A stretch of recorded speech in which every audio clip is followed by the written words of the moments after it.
Okay, welcome everybody. This is one of the infamous Our Revolution East Bay endorsement. So sometimes they get a little bit out of hand. Everybody's warned. 16 candidates that we expect to be here tonight, and to be really tight on how long we let people speak, can be asked, and whatever.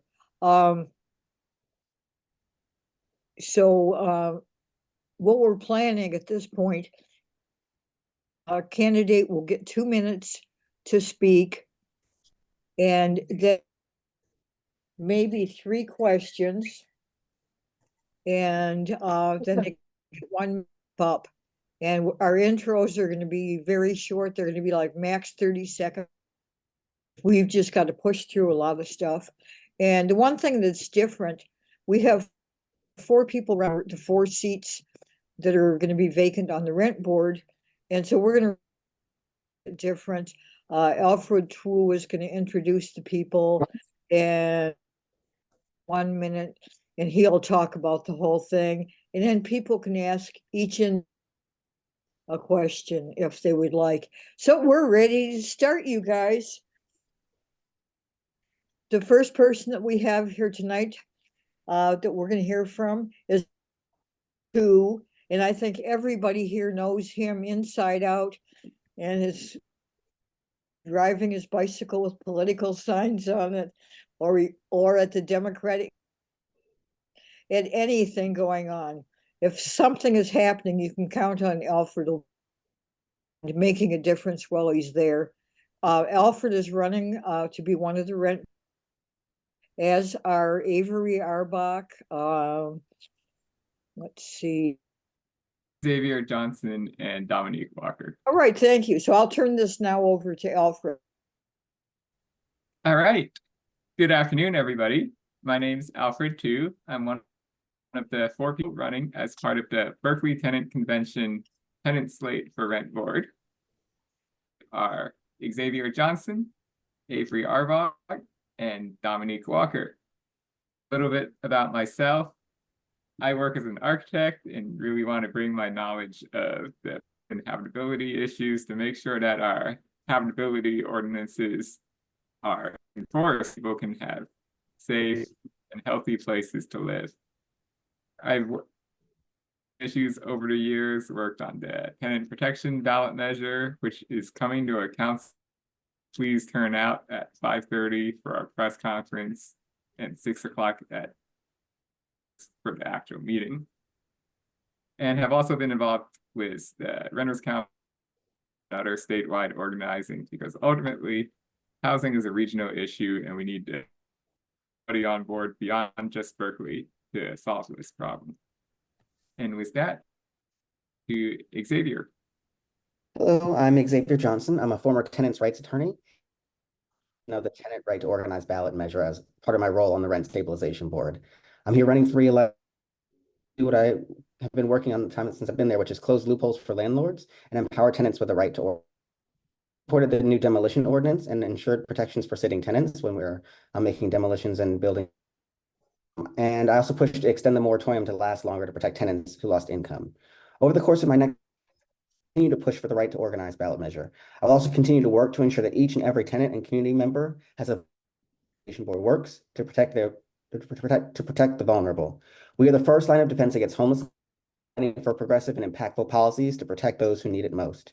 Moving forward, I support positions like the tenant a reparations fund and a right to sublease for tenants.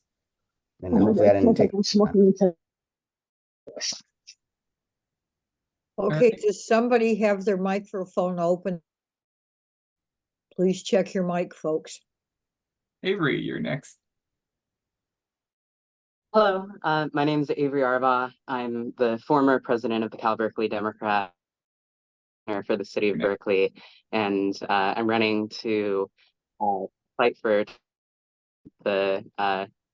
on the Berkeley Rent Stabilization Board. I've many years in Berkeley organizing for greater democracy within and I really want to see that strengthened within our rent board. That people know their rights, and I want to expand people's rights, not weaken it.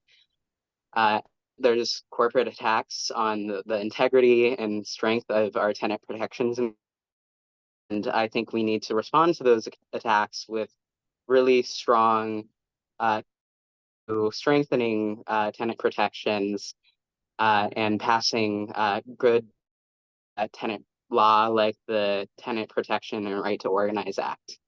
Appreciate your guys' endorsement and to hear more about your guys' concerns for thank you very much.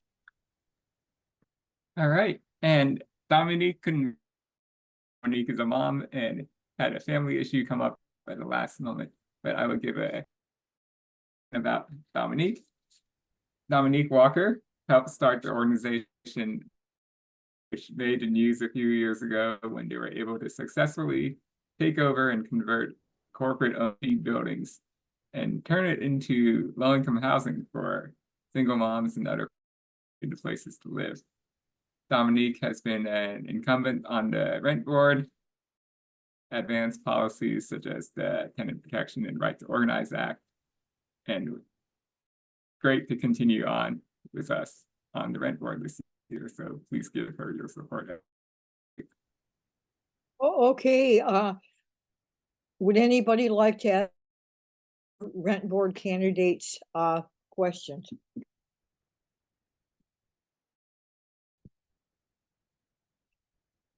Oh, come on.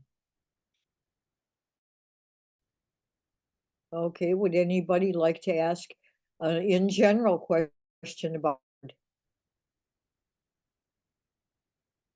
Okay, Jay, welcome.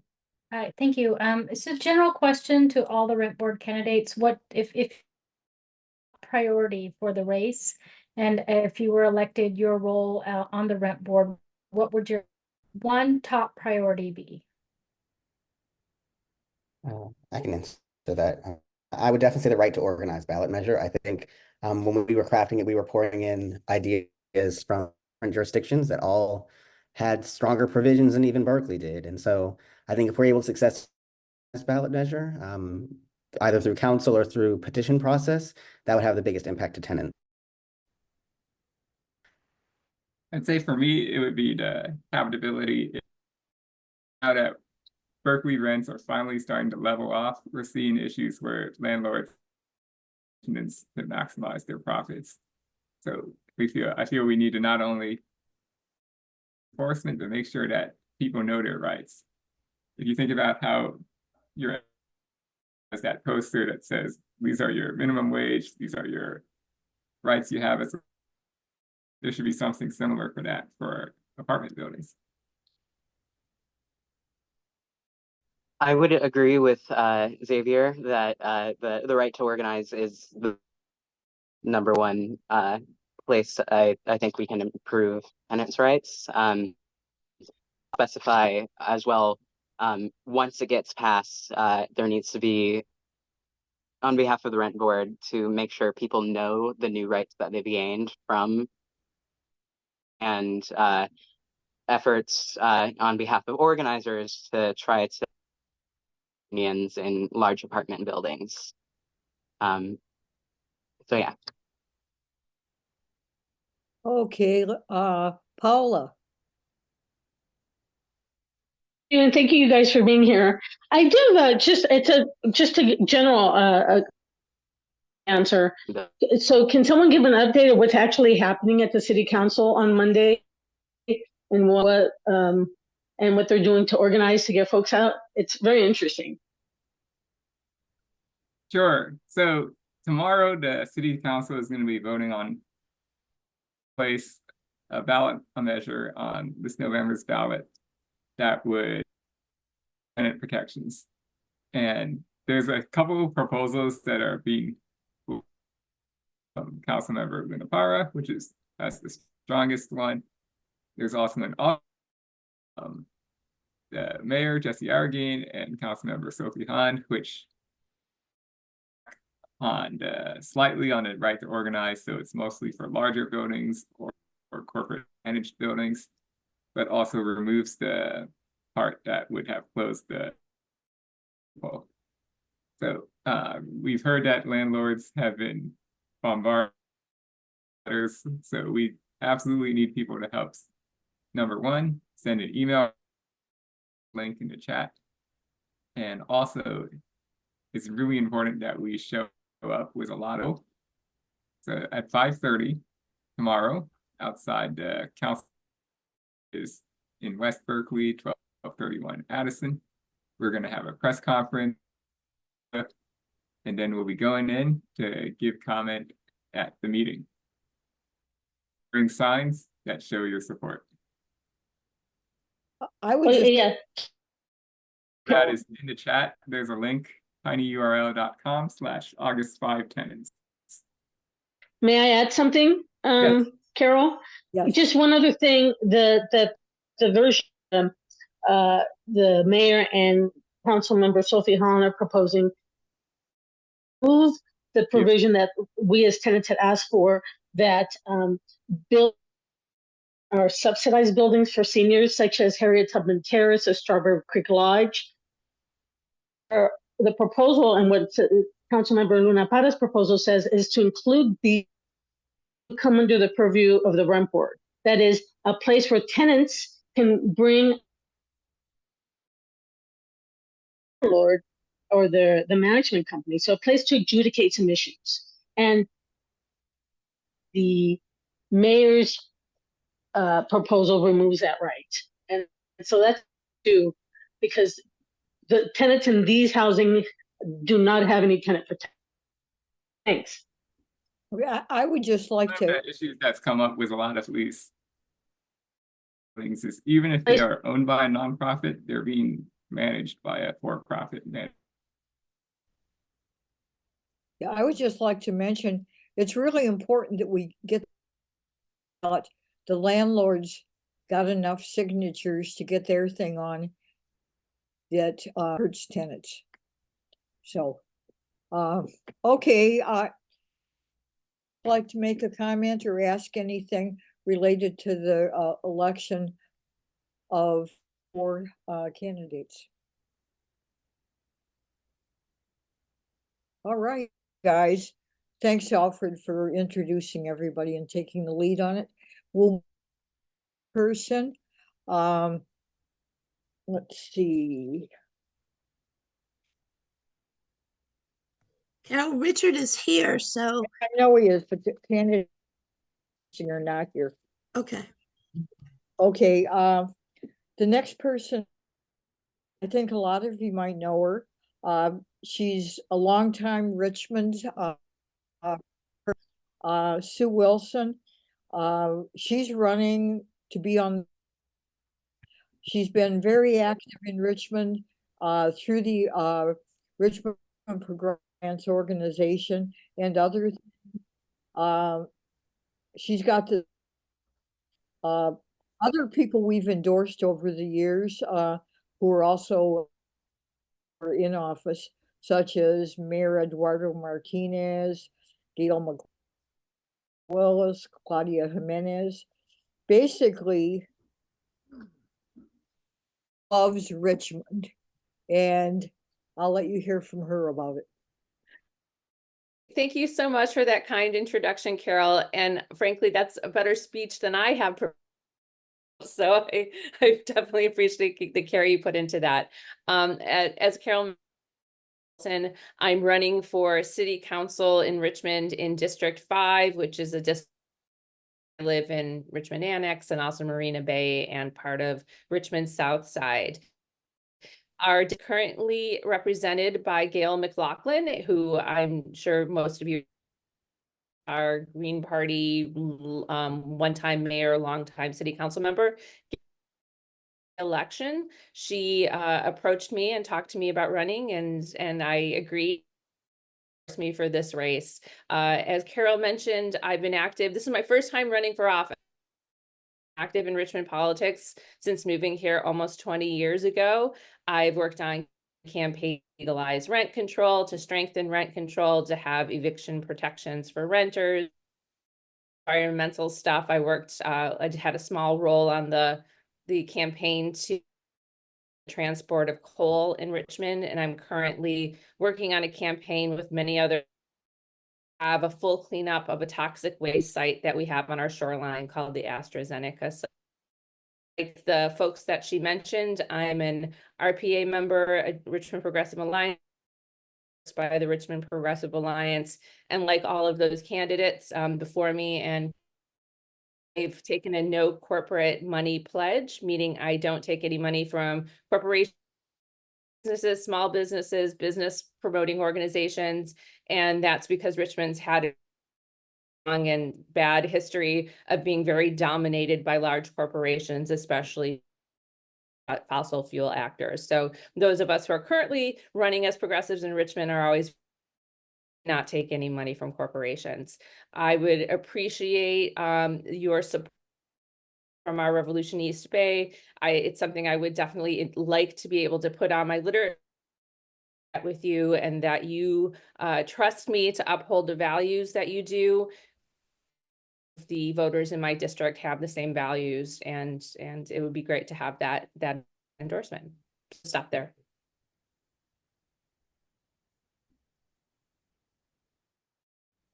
Okay, who would like to ask the first question?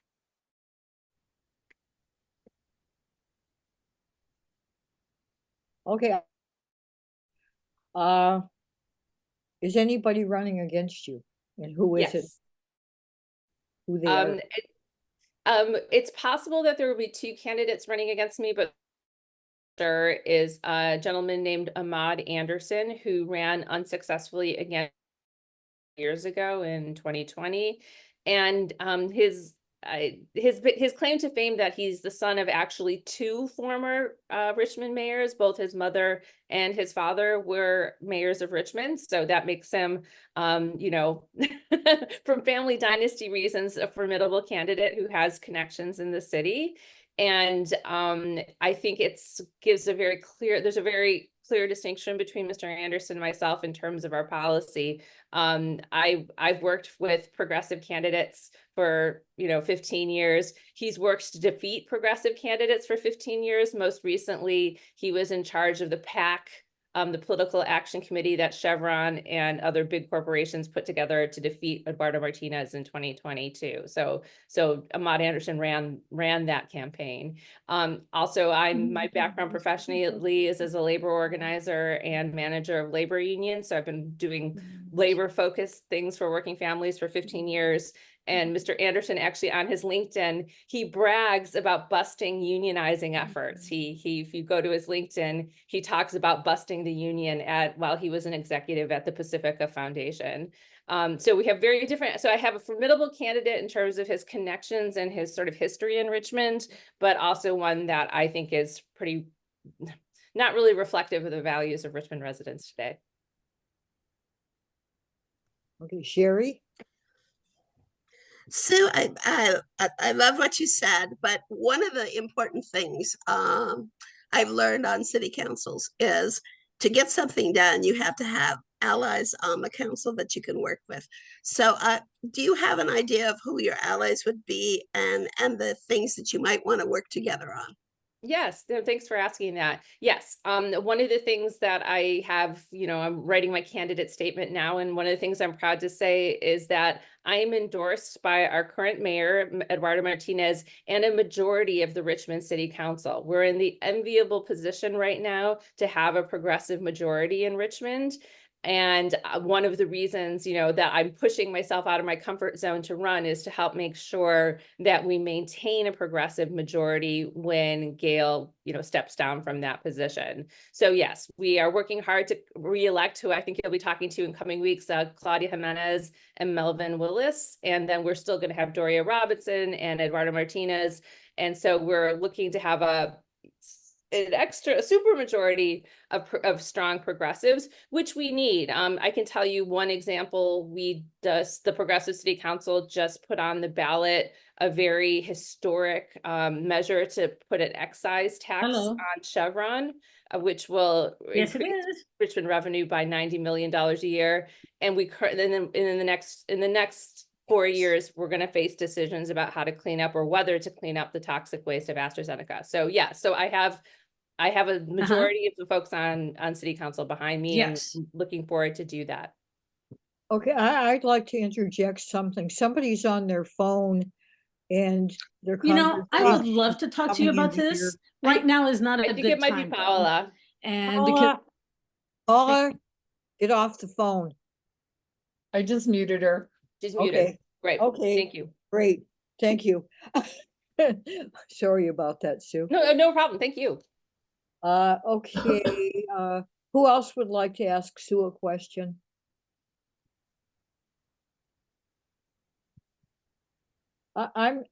Oh, okay, Rafael. Hi, Sue. What support are you looking to receive from our revolution That's if we endorse you? Sure. Yeah, thank you. So being able, like I mentioned earlier, being able to say that I'm endorsed by our revolution is something that I would be putting on my canvassing flyers and the mailers that I will be doing in my website. So just the mention of it, or the sort of officialness of it, is important to me. But beyond that, we're already running bi-weekly or twice a week canvasses for Melvin, Claudia, and I. And if you have a mechanism for promoting those canvases to people who either live in Richmond or nearby Richmond and care about our issues, we would love to have extra canvassers. And of course, we are always taking donations like every candidate. So again, like anything you can do to sort of amplify the messages we're putting out, asking folks to canvas for all three of us and also donate to all three of us. So we have very active campaigns. Like, we build the structure, we do our own phone banking, we do our own text banking, we do our own mailings, but we need folks to help make those things real. So if you can help funnel some people our direction, we'd love it. Okay, great, thank you. Okay, I don't see any more questions.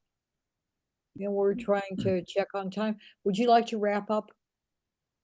Oh, Just yeah. like- So I'll just say thank you again for the opportunity, and I look forward to hearing from you soon. All right, good luck to you.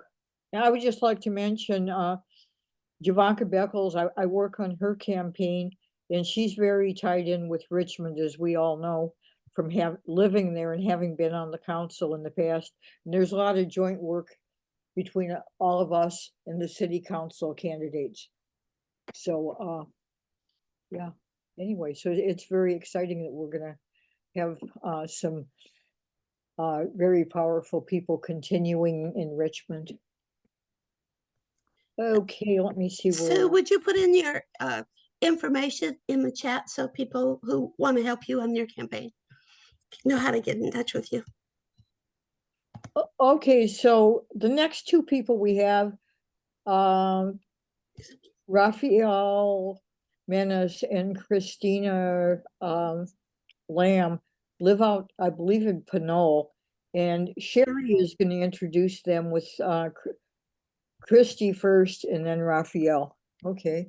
I thought I'd do it the other way around. But Okay. I had told Um, Christy that she was next. as many of you know, Pinole is my new home after living in Alameda for many years. And I found the Pinole Progressive Alliance as a group of people to join in promoting the values of Bernie Sanders for justice and human rights and all of the good things that we have learned in our revolution. There is, in my new home, a very conservative element, which, so the voice of the progressives needs to be pretty loud. There's also, I wanted to talk about Rafael first because it's a kind of an interesting race. He's running for treasurer, and that's one of those positions that people don't pay a lot of attention to. And unfortunately, that leads to sometimes not having very effective treasurers at the city level. And my friend Rafael is very detailed minded. He goes to city council meetings and digs deep into what they're talking about and what issues are coming up. And he wants to do the same thing for the city of Pinole as far as the budget. So I'll let him first tell you all of the things that he would like to do in his candidacy in the next 2 minutes. Rafael? Thank you, Cherry, for your introduction. I appreciate it. Greetings, folks of our revolution. My name is Rafael Menis. I am a resident of Pinole, been there for the past 11 years or so, been involved in progressive politics out there since, I want to say, the 2016 Bernie campaign. That's what really started getting me more politically involved. 2016, ran for office the first time in 2018, back to Bernie in 2020, and that was the last time I ran for this particular position. City treasurer. So what the treasurer does is they make sure the city's funds are invested properly, optimizing security, liquidity, and yield in that order. So it's not necessarily just get the most money. It's get the most money that can be done safely and that the city can have easy access to it. So no buying massive amounts of real estate. I think that a major problem the city has right now is it has a lot of information, but the information isn't very accessible. You've got budgets, great. The budgets are hundreds of pages in size. People don't know where to look within the budget to find the core information. So on my website, menisfortreasurer.org, I linked it in the chat. I've pulled out some of the key charts from the budget and from other documents to talk about the city of Pinole's financial situation. Because Pinole, like many other cities, has a major problem in its near-term future. CalPERS costs are going up. Retirement, medical care costs are going up. They're going to exceed, as a matter of fact, the CalPERS costs starting in 2032 by the city's own estimates. And the city's simply going to run out of money the way things are currently going sometime between 2028 and 2030, depending on various factors. That's why there's a sales tax measure on this year's ballot, which I support. But it's also why I think the city needs to reconsider what it's investing in and how it's targeting its investments. That's more detail than I can really go into 2 minutes. And it also needs to make clearer to the public just what's going on, that, we're facing this massive fiscal cliff. We need to deal with it. We need more revenue to deal with it. And just making cuts won't get us there. And I'm running because I'm worried that, my opponent, despite being an adequate traditional treasurer, isn't willing to do that. So I think that's necessary. Thank you. Rafael, do you have any questions for Rafael, or on anybody want to know any more about the finances of small cities in the East Bay? He could answer it for you. Rafael, how many people live in what is it, Pinole that you're in? Yes. No, yeah, and that's actually changed a fair bit over the past few years. By the city's website, they say that we're like at 19,350. I'm not sure about that because last year we were just at like 18,100 something, and our population dropped a fair bit during the pandemic. So I'm not 100% sure on that, to be honest. So about 20,000, A bit under 20,000. And of those people, how many would you say, what percent roughly are renters and what percent own their own homes? Generally speaking, it's been a 70-30 split. That's shifting a little bit more towards renters, in part because of the work that I've done on the Pinole Planning Commission to approve higher density housing, as has Christina Lam-Julian here. Want to give her share of the credit as well. And of course, the city council, because they could easily have blocked anything that the Planning Commission did. But pretty overwhelmingly, the household base is homeowner households. But 60% of the population in Pinole as of March of this year, when the city clerk's office came by to give a presentation, is Democrats, which is about a 20% increase since 2018. Okay, great, thank you. Okay, Joaquin has a question. Oh, hi. Not familiar with Pinole, but are there oil refineries there? I know Richmond has taxes on Chevron. Are there things that you can do besides sales tax increases? There are other taxes that the city has considered right now. However, the sales tax is the most popular, so it's the one they're pushing first. The city did surveys, and it was something like 62% in favor of a sales tax, 40-odd% in favor of a real property transfer tax, and 30% in favor of a user's utility tax on water and wastewater. And we don't have any major economic nexuses like Chevron's refinery in Richmond for good and for ill. Okay, thanks. Okay, any other questions for Rafael?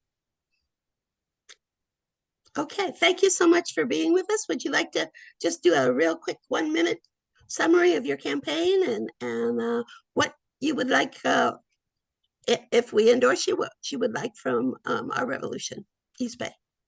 Sure. So I guess my core goal in my campaign is just getting out there, getting in touch with the community, and getting the people to understand the city's financial situation, making it so the city's finances are more accessible, so the community can hold the city accountable, and so we can take the actions we need to do to actually rebalance our budget in the long term.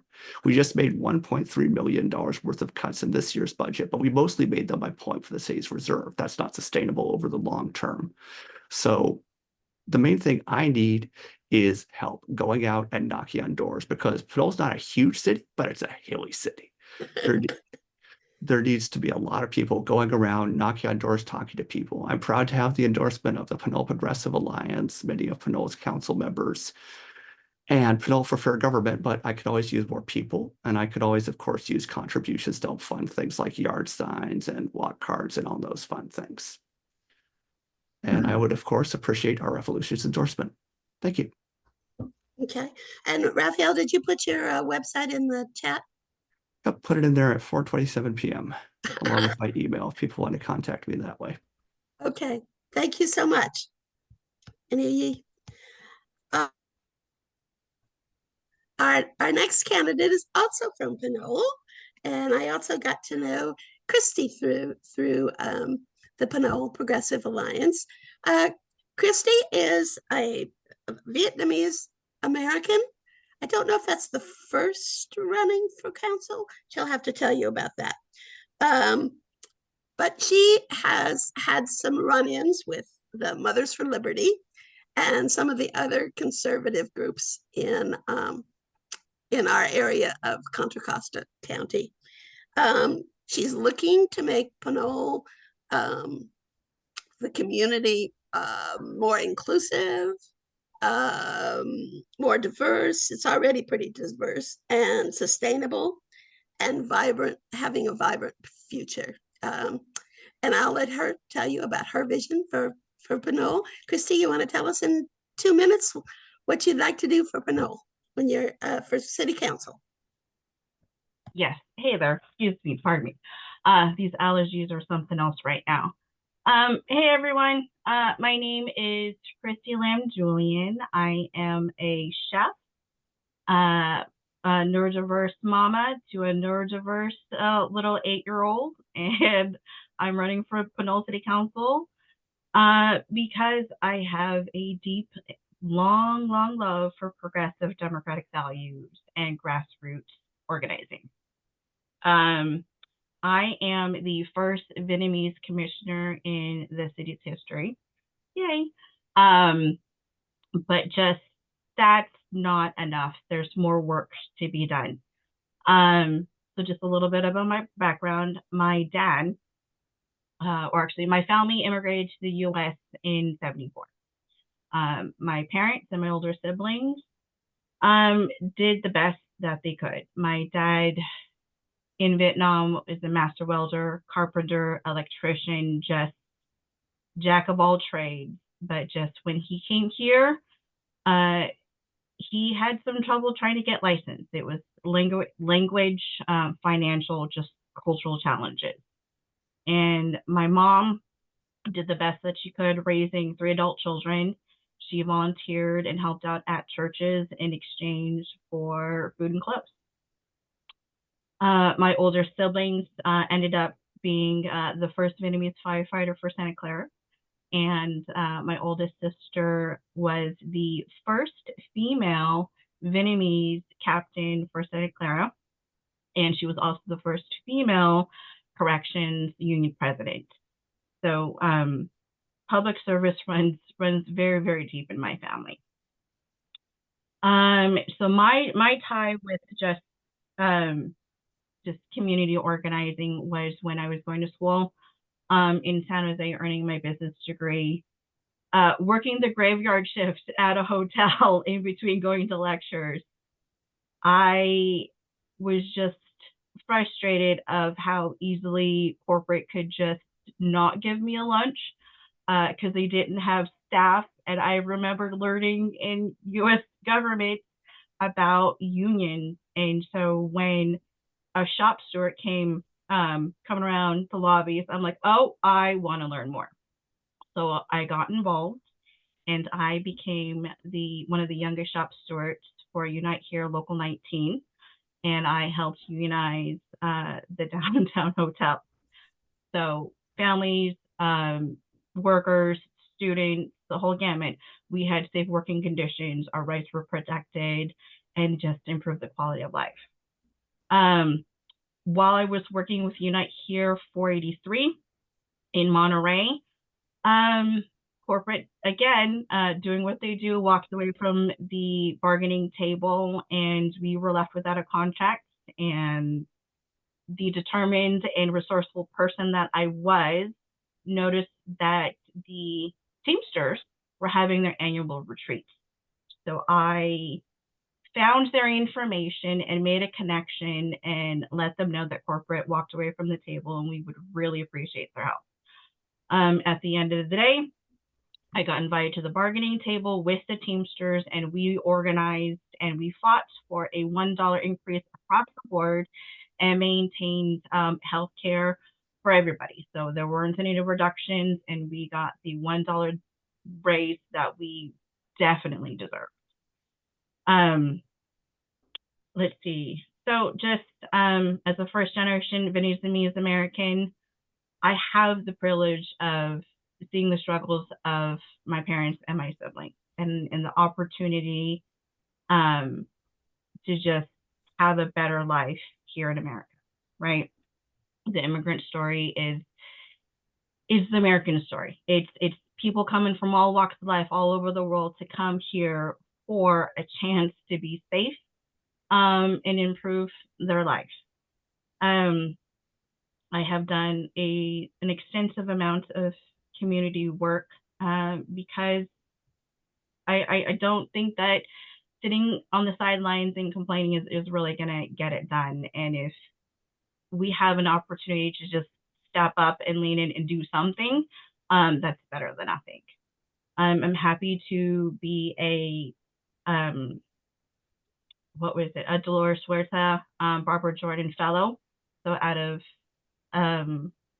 everybody in the US, they chose 25, and I got accepted into that program, and I was able to collaborate with amazing women across the US that are doing the good work. They're creating amazing policy, inclusive communities, and really just having the opportunity to learn from them and establish relationships of just how do we bring those best practices back here, because we can't continue existing in a silo situation like that. Christina, you want to kind of wrap it up a little? And then we'll get questions? Yeah.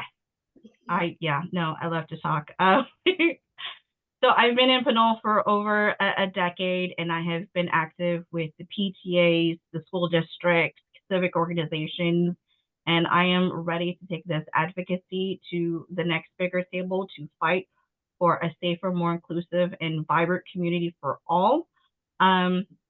And I look forward to working with you guys on this journey. Thanks. Thank you. Questions? Come on, guys. Where's the questions? I have a question. Okay, Carol. Where do you stand on the situation between the Palestinians and Israel? So a lot of people told me not to say anything because it was just, it's political suicide, and just the US needs to go ahead and take a stance.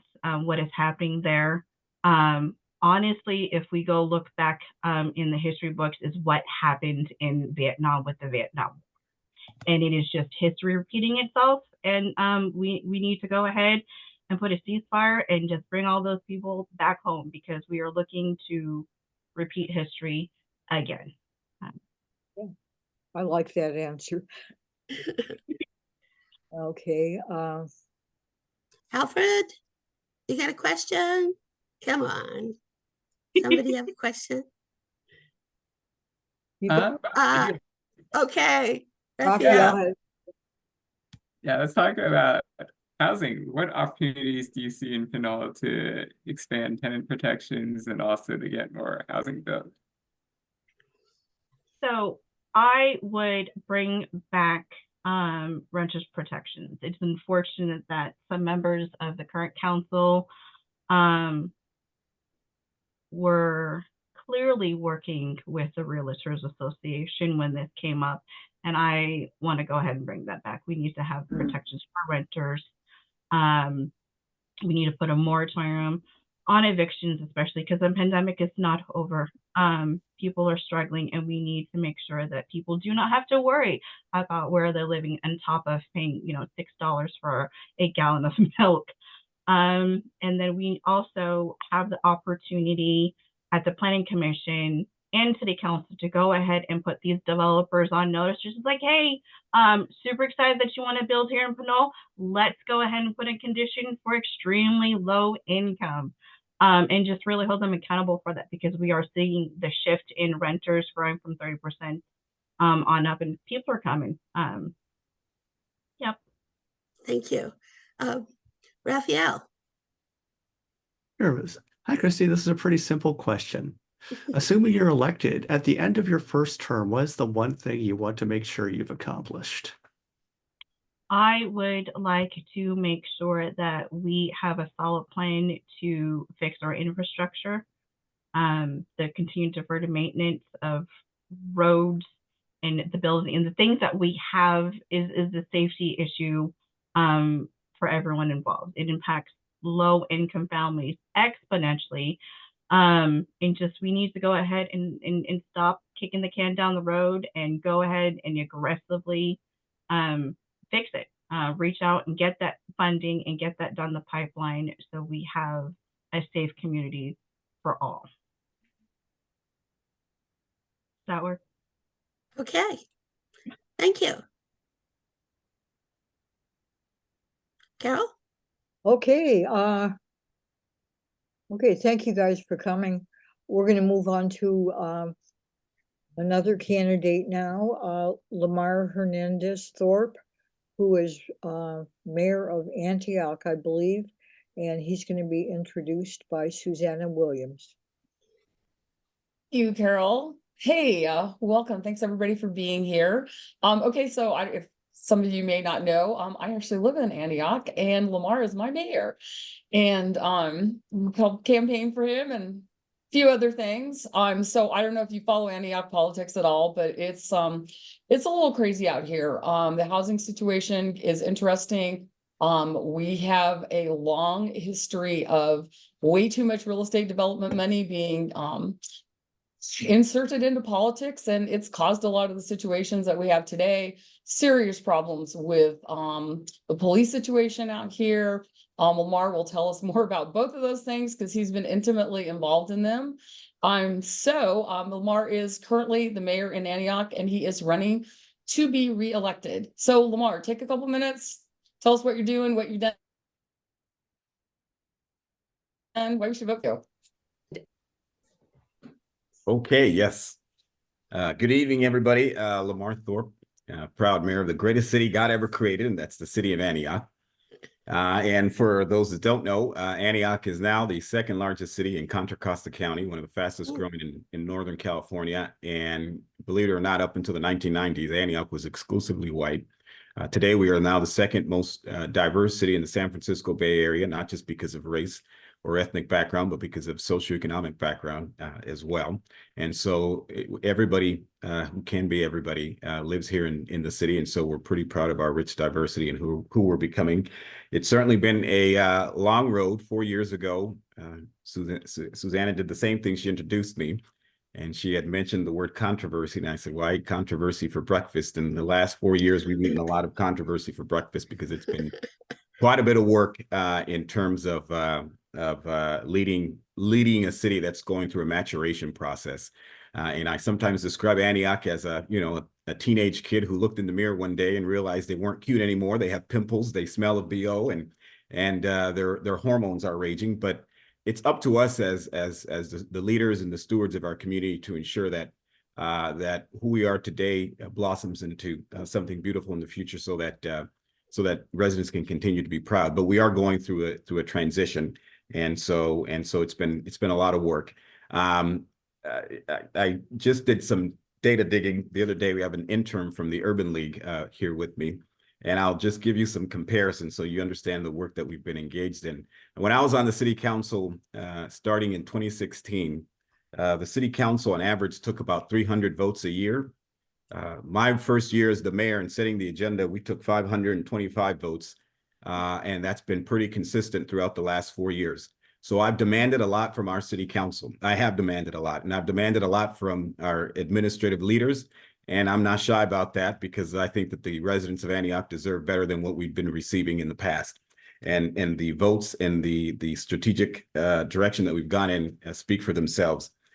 So we've been heavily invested in police reform. Police reform, it was a top priority before the police scandal, particularly around the death of Angelo Quinto, who died in police custody. We were one of the first cities, and to this day, we're still the only city in Contra Costa County that has a 24/7 mental health crisis response team that responds to lower level calls, taking a lot of the responsibility off of the police department for lower level calls, and then they can focus on more serious crimes in the city. So that's been impressive. We also launched the new Department of Public Safety and Community Resources, modeled after Richmond's Office of Neighborhood Safety, and so we have cemented the building blocks for that. But not all of that is on borrowed time. So our homeless services, getting people off the streets into housing, our mental health crisis efforts, our environmental services office, our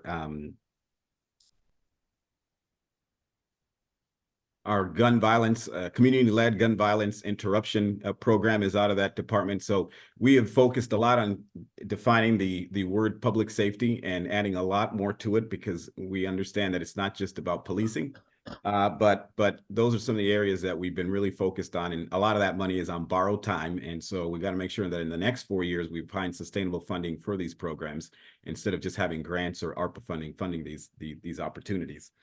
We've done a lot to build a city that's more inclusive than it was yesterday. So we do a lot of new cultural events in the city, from Juneteenth to we have an event coming up. It's Asian themed multicultural event that we're having. Again, my first year, we became the first city to ever apologize to early Chinese immigrants and their descendants for the wrongs that we did early in our history as a city and in California's history, which led to cities like Los Angeles, San Francisco, and others to do the exact same thing and invest money to ensure that we were repairing the damage that we had done, but also bringing these stories to light.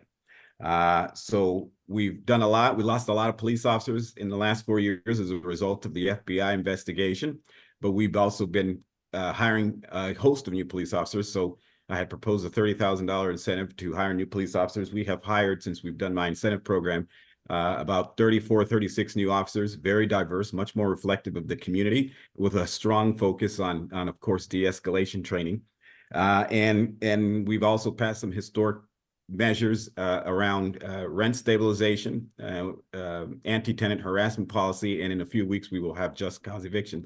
We will still be one of the very few cities in California to do so, but we join Richmond and Berkeley and others, but there's still a lot of work to do. We've invested a lot of money, not only just to have these new laws, but to have the staffing to go behind it, to ensure that the infrastructure is there, that we're having, that we have a process for tenant resolutions. We have a process for landlords, and a host of other things. So those are just some of the things that we've been working on in the last few years, but I think that gives you an idea of what we've been doing. Thank you, Lamar. And thanks for that mental health crisis hotline, because there was a situation that I personally had where an African-American gentleman was obviously going through some sort of crisis and was in danger of getting hit walking down Lone Tree. And there was no one at the time to call mental health related at all. I damn sure was not going to call law enforcement on, this man. And so the best I could do was kind of slow down traffic, hold my breath, wait till he got to the other side of the street and, hope that he could get home. There was literally no one to call. So every community needs that. And frankly, that's what we all mean when we say defund the police. That is exactly what we mean, taking those things off of their plate, putting them over to far more qualified people. Hey, before we open it up to audience questions, I had a couple questions our board did about a couple things on the questionnaire. So I just want you to clarify. The first thing was capital punishment, and I had to look this up and make sure it only meant the death penalty. But what is, because the answer that you put down kind of surprised me, but I'm thinking that maybe you misread the question. So what is your position on capital punishment? Oppose, not oppose? When you say capital punishment, we're talking about the death penalty? We're talking about the death penalty because I had to look it up because I wasn't sure if it also included something else, but it is. What did I answer? You answered that you didn't oppose it, which I thought was odd. Oh, I did not say that. That was clearly a typo. I do not support the death penalty. I've never been. Thank you. Okay, I looked at that and said, this seems really odd to me, but I'm going to ask. And I actually brought it up to our board saying, maybe we should just flat out say the death penalty because capital punishment, if you think about it, could include other stuff, but it doesn't because I actually looked it up. And then the second question was cash bail. There's a lot of statistics about how cash bail is very unfair to BIPOC communities, disadvantaged communities. And so I'd love a little clarification on what your response was to that, because it wasn't necessarily that you were opposed to cash bail. What did I answer? Just because I can't remember exactly what it said. Sorry, I don't have it in front of me, but the answer that you gave didn't indicate an opposition to cash bail. Or it didn't indicate that you were in favor. No, I was in favor of getting rid of our current bail system. Yeah, and I think I joined our DA in reforming that. So I don't think if I answered it, it was. That's why I wanted the clarification because we were kind of looking at these going, man, this does not sound. I'm like, maybe I should call Lamar up and have a question. And then we just got super busy, so I figured I'd just kind of save it to here. Okay, so that just kind of involves our clarification. So. Board, he does oppose the death penalty and is not in favor of our current bail system. So we're good to go. Any other questions? Going once? Oh, Sherry. Everybody, what we're hearing is the Antioch police situation and some of the problems that Antioch has had there. Can you just give us a real quick, if it was a perfect world and you could kind of wave a magic wand, what you think should happen in Antioch as far as the policing situation and change the narrative. Well, I don't know how you change a narrative that's factual. I mean, the fact is we did have several officers that were federally indicted. The fact is we did have officers that are facing state charges. And the fact is we did have 40 officers that were implicated in a racist text messaging scandal. So there is no way to change that. But what I can tell you is we have changed our approach to policing, how we hire. We've increased our hiring standards. If you're under investigation at a different department, you cannot come to the Antioch Police Department. We are no longer a stop for for officers with a troubled past. That was a huge reform that happened again before the racist text messaging scandal. We've changed city administrators because in many instances they just failed to hold the police department accountable. We have switched police chiefs. We currently have an interim, so we're going through a national search for a city manager. Once we bring that city manager in, we will then launch a search for a new chief of police and other department heads. But, the fact that we've been going through these administrative changes are right on track with what we need to be doing to ensure that we're not hiring the same people with the same ideology and the same old tired ideas of yesteryear. And really, when it comes to the police issue, it really comes down to the city manager's role and the chief of police. And for a long time, our former city manager, really was really a protector of the past chief of police, and all this was happening under their watch. And so we've done what we've needed to do to change leadership and move in a new direction. Thank you, Lamar, and I can actually back up and attest to that. Everything that Lamar talked about happened, it happened. Admitting it and fixing it and moving on is exactly what we should be doing. That is what we all advocate, is transparency and taking responsibility and then moving on and making things better. And it has definitely gotten better. Joaquin, did you have a question? Oh, just yeah. Who's your opponent, and how do you characterize your opposition? Well, I won't be talking about my opponents. I can tell you that both of them are Republicans, either Republicans or longtime Republicans. And, you know, one decided to change his voter registration a few weeks before he decided to run for mayor. But I'm running against two longtime Republicans, and it's because a lot of conservative right-wing people here in our community are activated and energized to beat me because they just don't like the reforms. They don't like the fact that I was not going to sit silent when the police department had some issues with racism.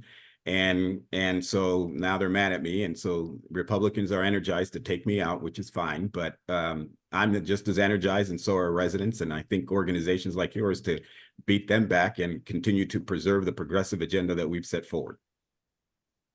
Thank you. Yes, that's actually a problem out here with changing parties. We also have a candidate that's running against Chanel, who we have endorsed already, who changed his registration a week before he was asking the Democratic Party for his endorsement. So that seems to be a trend. Okay, any more questions? Cool. Lamar, you want to take like a quick minute to wrap up? And don't forget to drop your candidate info in chat. Okay, yes. Well, in 2020, I became the mayor and I had your support. So I would like to have your support again. I think it's important. In 2018, I was looking back as I was looking for my questionnaire, but it turns out it was a document that you submit.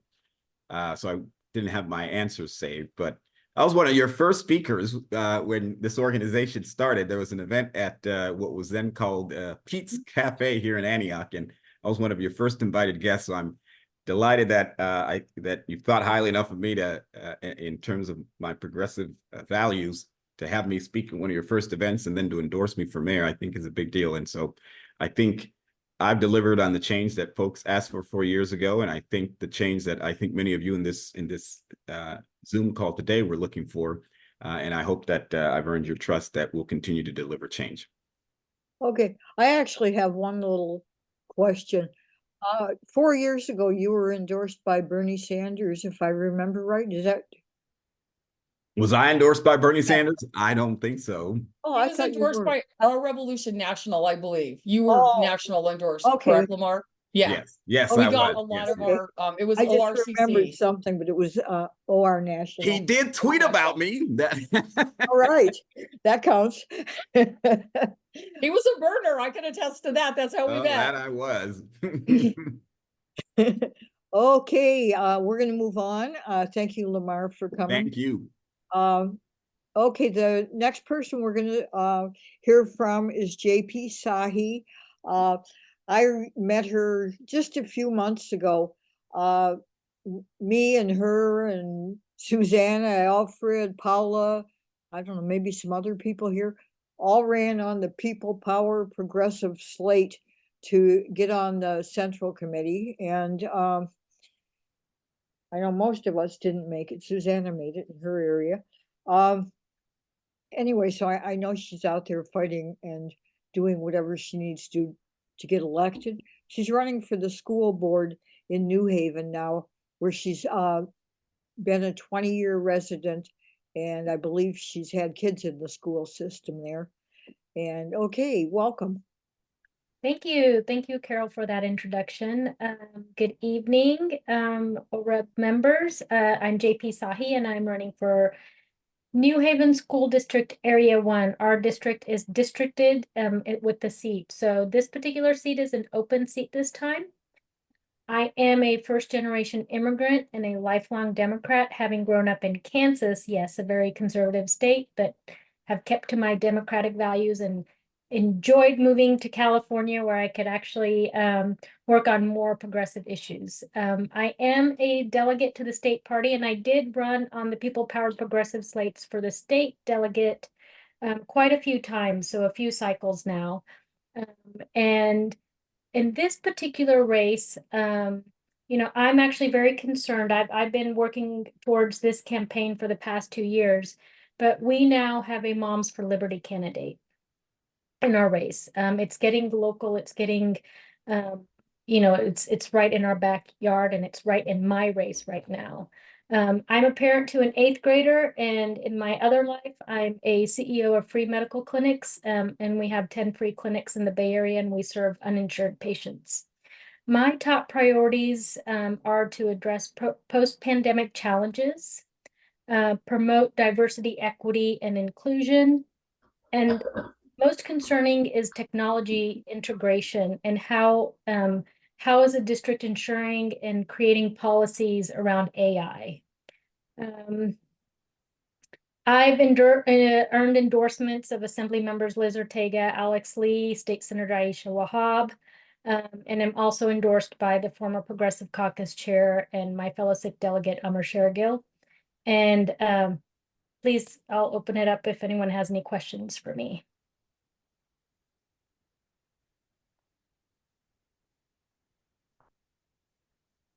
Are you active in the Central Committee, even though you're not a voting member? I am currently a voting member until December. Until December. I am on the Central, Alameda County Central Committee. Okay, somebody must have a question. Come on. I do. Great. Go, Sherry. I'm really concerned about the Mothers for Liberty. And can you give us some sort of examples of what's happening in your district and what they are trying to accomplish in the schools? Yeah, so they're, I don't know how much they know about them, but they'll find open seats. School board, city councils are nonpartisan seats. So they'll try to run in one of those open seats and be, I don't think this person has a child in the school district. Their child goes to private school, child or children. And, right now it was a 2-person race, and now it's a 3-person race. So the other 2 of us are Democrats. We're discussing amongst ourselves if the other person wants to drop out, and then, how do we make it a more powerful race? But, that's how they run. These are nonpartisan. Nobody will know whether she's a Democrat or a Republican, and bring in those very conservative policies, as we've seen happen all in other cities around the state. They're anti-LGBT. They have more racist ideology. They just want to cause disruption in any area that they can. I have a question tied in with that. Do you guys have anything like forums where all the candidates have to answer questions to the public? Or yeah, I think our League of Women Voters is setting up something in Union City. Yeah, maybe that can expose the truth a little bit. Yeah, we're trying to spread the word, and there's other Democrats who are also concerned. So we're trying to see what we can do to maximize exposure.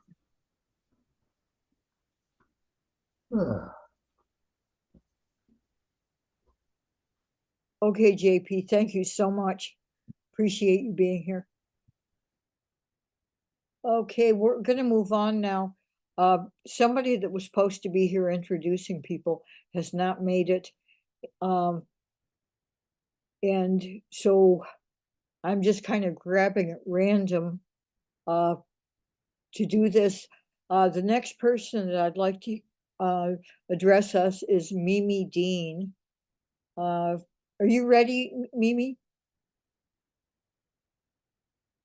I don't know if she is or not. Let me. Yes, I am. Yes, I am. I'm just, okay. Hold on.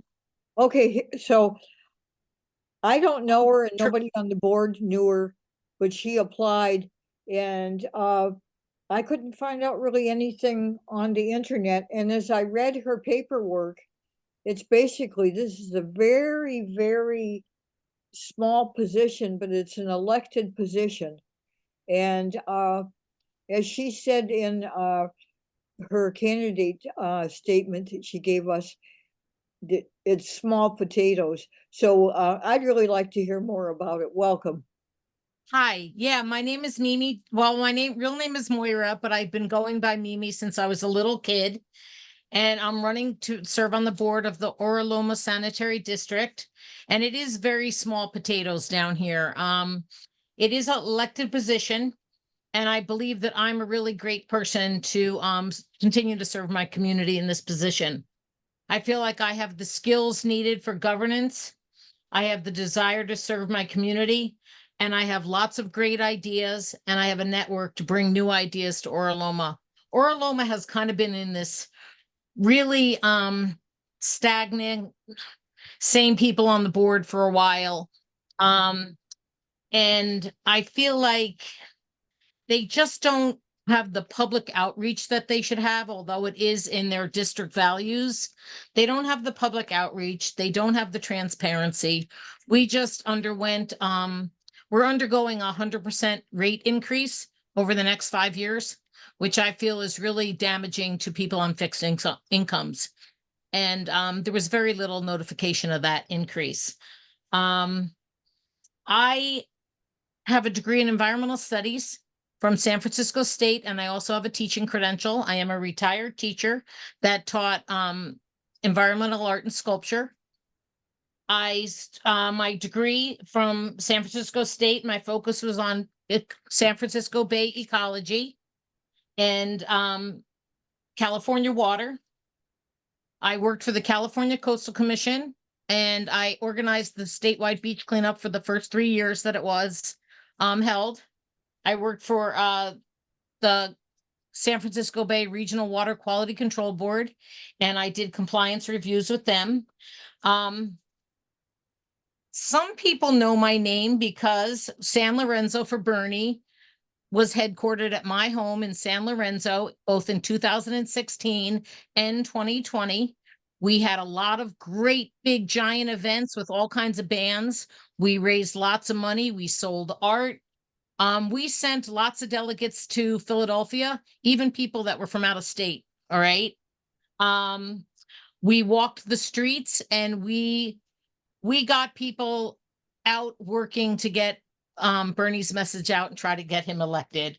I was also a Bernie delegate in 2020. Sadly, we know what happened. We did it online.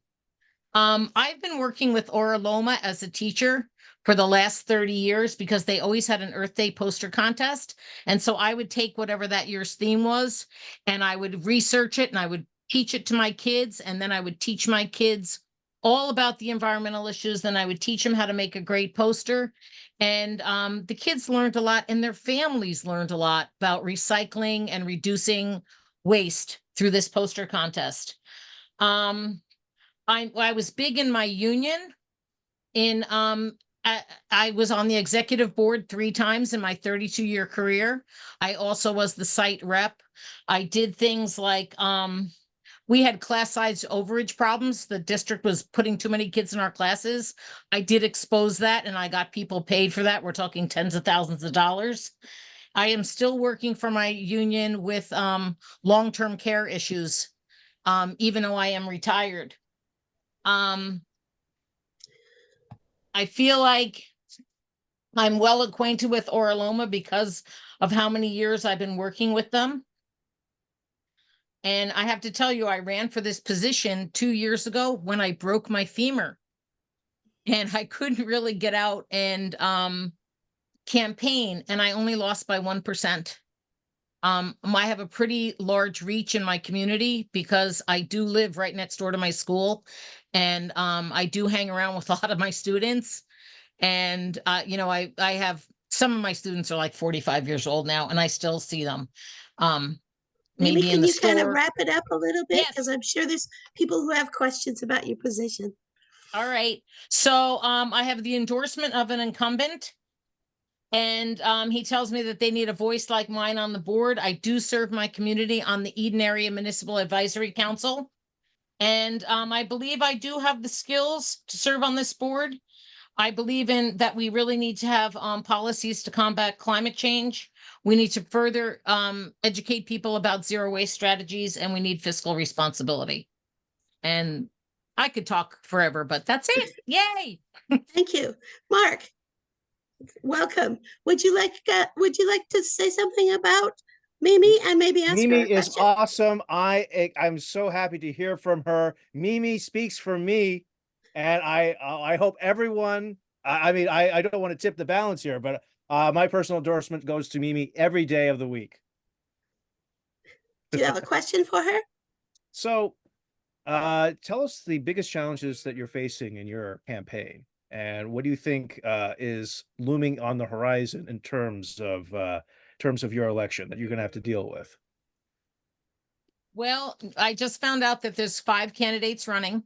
So, in the past, Loma has been a very, like they would always have to appoint people. So now we have 5 candidates running for 2 positions. So I think that will be a little bit of an uphill battle. But like I said, I only lost by 1% with a broken leg. So I have been working. I know, a broken femur. I was going out in my wheelchair and on my scooter. Okay. It was insanity. I feel like I can get out there more now. And I have been working for the last 2 years, getting my name out in the community. What else is going to be hard? I don't know. I'm a real go-getter. You know, when I put my mind to it, I get it done. I go out there and I meet people. I talk to people. I think I can do this. You know, I have a lot of materials left over from my last campaign, and I'm a kind of a crazy out of the box artist. So I make a lot of my own materials. Like this morning, I was working on a postcard, and it's going to be really cool. So, and I really enjoy this kind of work. I see that Ina has her hand up. Who are you running against? I am running against Benny Lee, and he is an incumbent, and he's from San Leandro.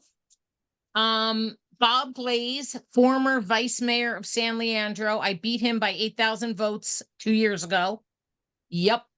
Luis Reynoso, I hear he is a Republican, and he is currently running for like either 4 or 5 offices at the same time, which is kind of like, what? I don't know why he's doing that. And then Damaris Villalobos Galindo, she just announced her candidacy. She's a water engineer with East Bay Mud, I think. You know, and I was a little bit like, oh my God, against an engineer, you know, and some of these people are engineers, but you know what? It's about governance. It's not about engineering. Yep. Ooh, yeah. Yeah, there's things about Benny. These days, I'll take an artist over an engineer anytime. Yeah, I think I have a lot of skills. Like I was the leadership teacher. I was the yearbook teacher. I did an environmental trash fashion show every year. Like I do a lot of fun stuff, and I get people involved and engaged, and they seem to go along with my shenanigans. Austin Bruckner is telling us Benny Lee was a diehard Lily May supporter. So that tells you, Yes. tells you a lot. Thank you, Austin. Yeah. And I can't really comment on any of the other people because I don't really know them. I hand it back to you, Sherry. Hey, thank you so much. It was so enjoyable to be able to listen to you, Mimi. And Mark, I think you are up, right, Carol, to introduce? Actually, Suzanne is going to introduce. We've had a little problem here getting somebody into. Thank you, everybody. And I'm dealing with that right now. And so Suzanne is going to introduce the next person, and then we're going to move to an Oakland race that's a big race. Awesome. Thank you, Carol. Yep. So here I'm not only introducing Antonio Martinez, who is District 4's Contra Costa Water Board representative, and he's currently the vice president of that board. He's also my neighbor. He lives like 2 blocks over. And I can attest that he walks door to door by himself because that's how my husband met him, and my husband will vote for you forevermore. because you knocked on our door. District 4 encompasses Pittsburgh and Antioch. And if you know anything at all about the Delta, you know that water is probably right up there at the top of issues. We've got the tunnel situation. Antioch is fortunate to have a unique deal as far as water goes. So we actually didn't get hit with any of all the nasty drought regulations and all that fun stuff because of some good work that somebody did way back when. Antonio is running for re-election. And Antonio, take a couple of minutes, tell us like what you do, why it's important, why we should vote for you, how we can help you, and take it away. Thank you for the introduction, Sam. I appreciate that. I'm running for re-election. I ran in 2020 with the support of the person who was in the position before. Before that, Betty Boatman. I'm sure a lot of you know about Betty Boatman, and she's been a mentor to me. She wears some very big shoes, so I've been really busy and active in the 4 years that I've been on the board.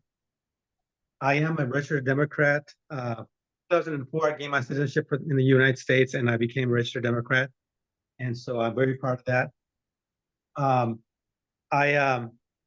You mentioned the Delta. The Delta is going through its stages of we're changing it as you know, as human beings, we're changing the Delta and the ecosystem, and not in a good way.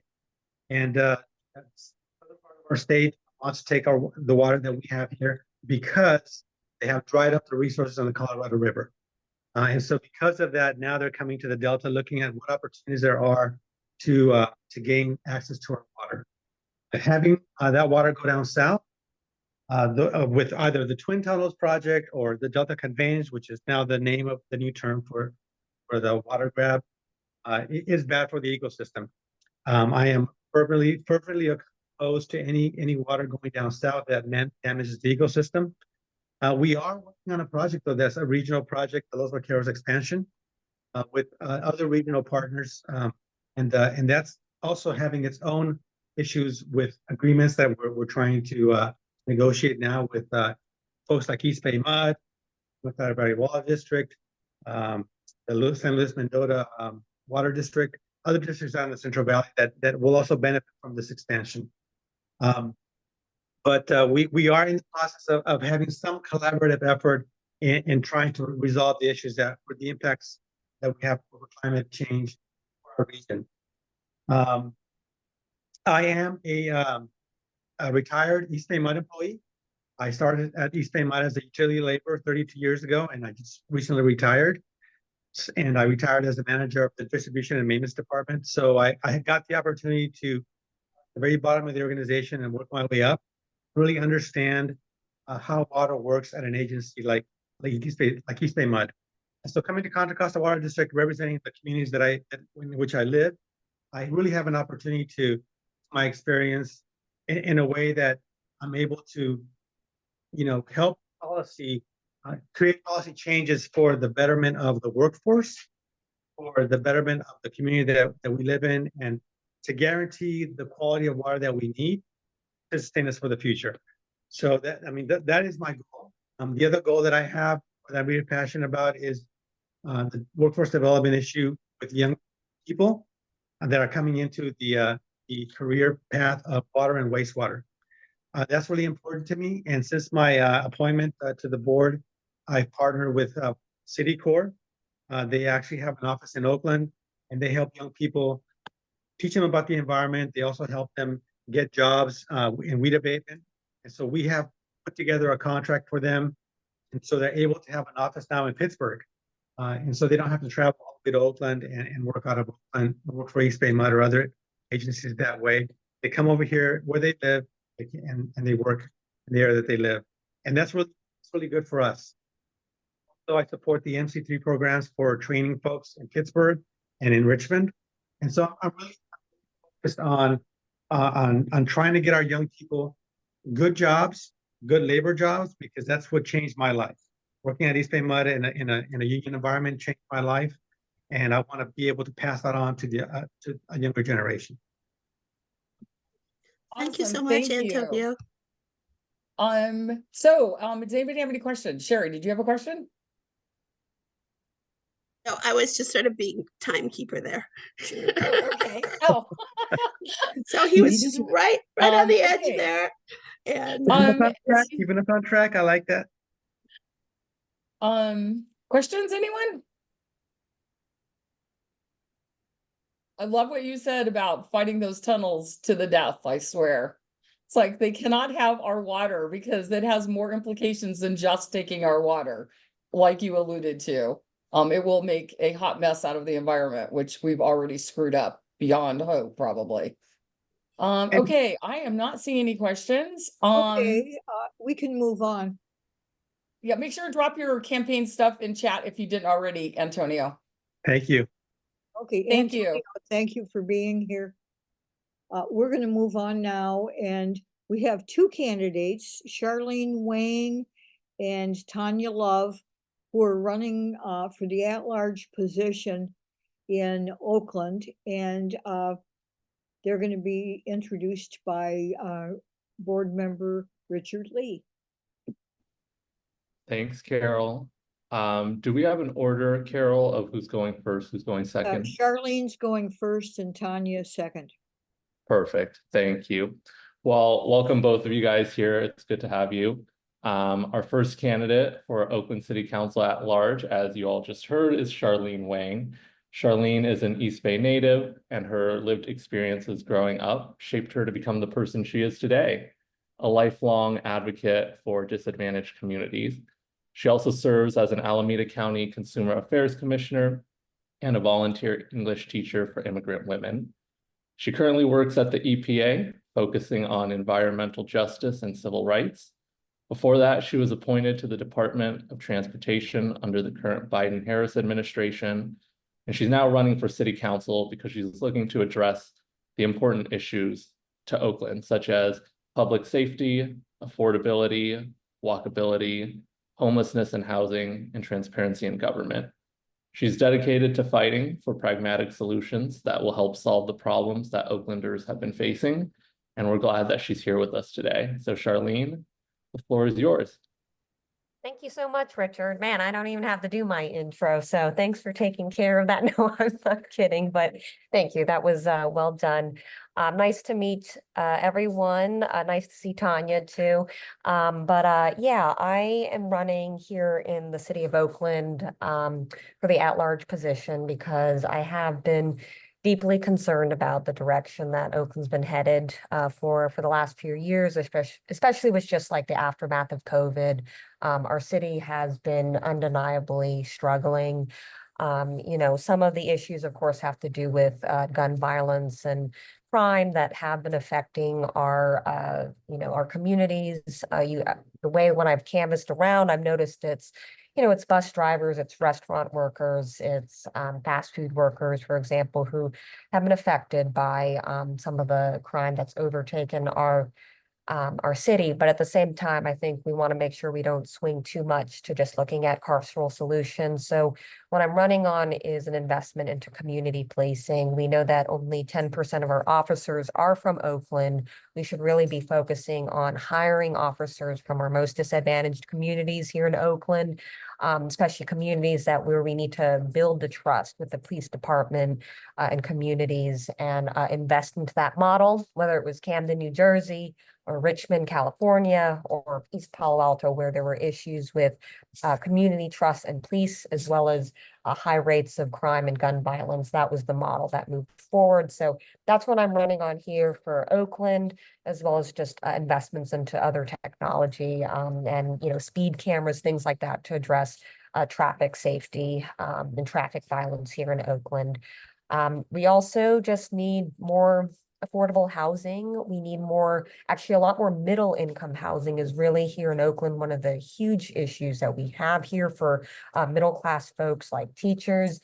And we also need to address the broken homelessness response system, which I used to work in homelessness, and the issue that I take with our homelessness response system is that the fact that if you're unhoused in our city, you wind up being put on a long waiting list that says only the longer that you've been on the street, then do you get access to housing? And the problem with this model is that instead of intervening while people in the early stages of someone's homelessness crisis, we say, you've been on a street for a week or a month, that's not long enough. Come back to us in a year. And then that's when we can give you housing. And so we're intervening when people are at their most costly to help, which is not good from just in terms of being able to help a sheer volume of folks, but also it's not good for the human being experiencing the homelessness.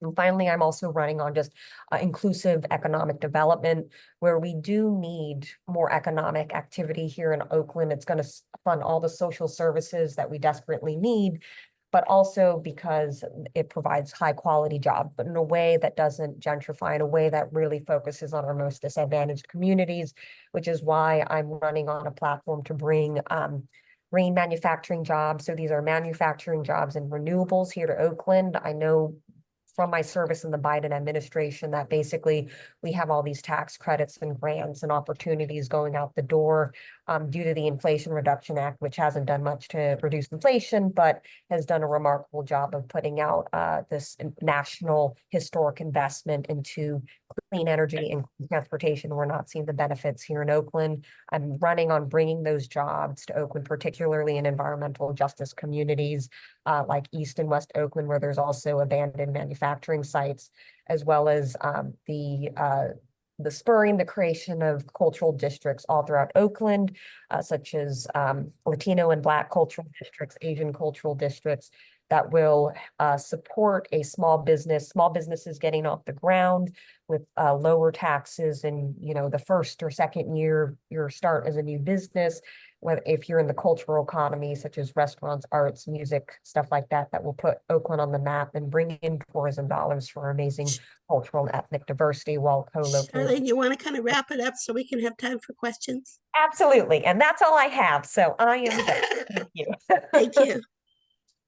Thanks, Charlene. Does anyone have a question for Charlene?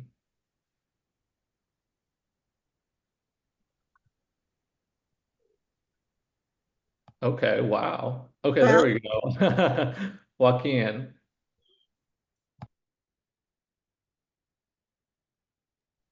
Joaquin, would you like to come off mute?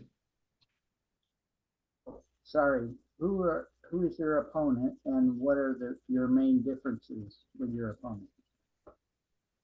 Well, I would say the opponent that Tonya and I are both looking at is our major competitor. Tonya is one of my competitors, admittedly, but we have I would say, a friendly working relationship. One of our main competitors is the ex-chief, LaRon Armstrong. He is the person to beat, as we keep on hearing in this race. And I would say, look, I share my concerns with the ex-police chief in terms of public safety. However, where I depart from the chief is that, look, this is again what I said before, is public safety is important. We do need to have a staffed police department. However, I am concerned that we are going to look upon this era, if we swing to this other direction where we're only looking at policing as the solution to public safety. We need to look at bringing jobs, particularly for folks who don't have college degrees, and you know, housing affordability. These are other drivers of just why there's a feeling of hopelessness here in Oakland, and why folks may be turning towards you know, crime or other things. And so we need to work on those things. And I don't believe that the former police chief has the right background to really bring those other elements to Oakland. Thanks. Thanks, Joaquin. Thanks, Charlene. Anyone else have a question for Charlene? Nelson, did you have a question? Yeah, hey, good evening, everyone. I'm just curious right now, okay, I mean, you know, we can run the actuarial math all we want, right? Oakland really does have funding problems, and it has very, very serious future forward funding problems. And one thing that, you know, we can all acknowledge in this group is that, you know, in order to fund just the, you know, the basics of a functioning city, we're running a lot of special bonds, right? And we're running a lot of, special tax line items. And, for myself, right, it totals up to $4,000 a year, right, in Oakland. But it's very variable, and for some people, it goes up as high as $7,000 extra on their property taxes a year. What do you think? And I would like both candidates to answer this. What do you think are the future? Nelson, this isn't a debate. You'll have to ask it again of Tonya if you want to hear her answer. That's fine. That's fine. That's awesome. What I think, what I'm really curious about is, what do you think are the forward future revenue streams for the city, right? Because I mean, look, what is it normally for a normal city, right? Fines and fees, yeah. We have a different model, right? But it's a model that we love because this is our community. But we just have to bring a little bit of more money in. So what do you think are the future, funding sources? Yeah, no, absolutely. I mean, this is why when I had developed my platform, I've been thinking around this economic development piece, which is like how to bring in jobs and businesses to Oakland, again, with a focus on bringing opportunity to the most disadvantaged communities. So we really need to grow that pie because of that deficit that you alluded to, Nelson. So for example, I know there's a progressive business tax on like bigger businesses. I will say when it comes to like, say big clean energy, that is a type of business that I think, we can grow the pie, but actually having a like a forgiveness on that, those sort of higher taxes, as long as there's a condition, right, that they're bringing high quality union jobs, right, on the manufacturing side to Oakland. So these are the things where I think we do need to, here in the city of Oakland, start thinking about attracting businesses. At the end of the day, as much as I love the public sector and the nonprofit sector, most people are employed by the private sector. And, a lot of our tax revenue is generated from businesses. So we just have to think about what are the types of businesses that we do want, that we're okay with being in Oakland. Do we want, big coal? No, we're not talking about big coal, right? That we need to very much keep out of Oakland, but there are certain types of businesses that are important in terms of bringing in more tax dollars. The other thing is, by building more housing, we are going to grow the tax revenue as well here in Oakland. So that's why, even though, when we're looking at building housing of all income levels, I do think it's important to focus on that affordable and middle income housing, but even the above market rate housing, I think can be an asset to the city, if only because that is tax revenue that funds affordable housing and other necessary social services that we need here in Oakland.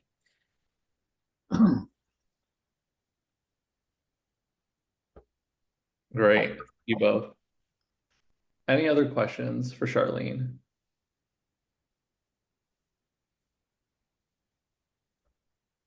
Cool. Charlene, do you want to take 60 seconds to wrap up? I would just say thank you all for your time.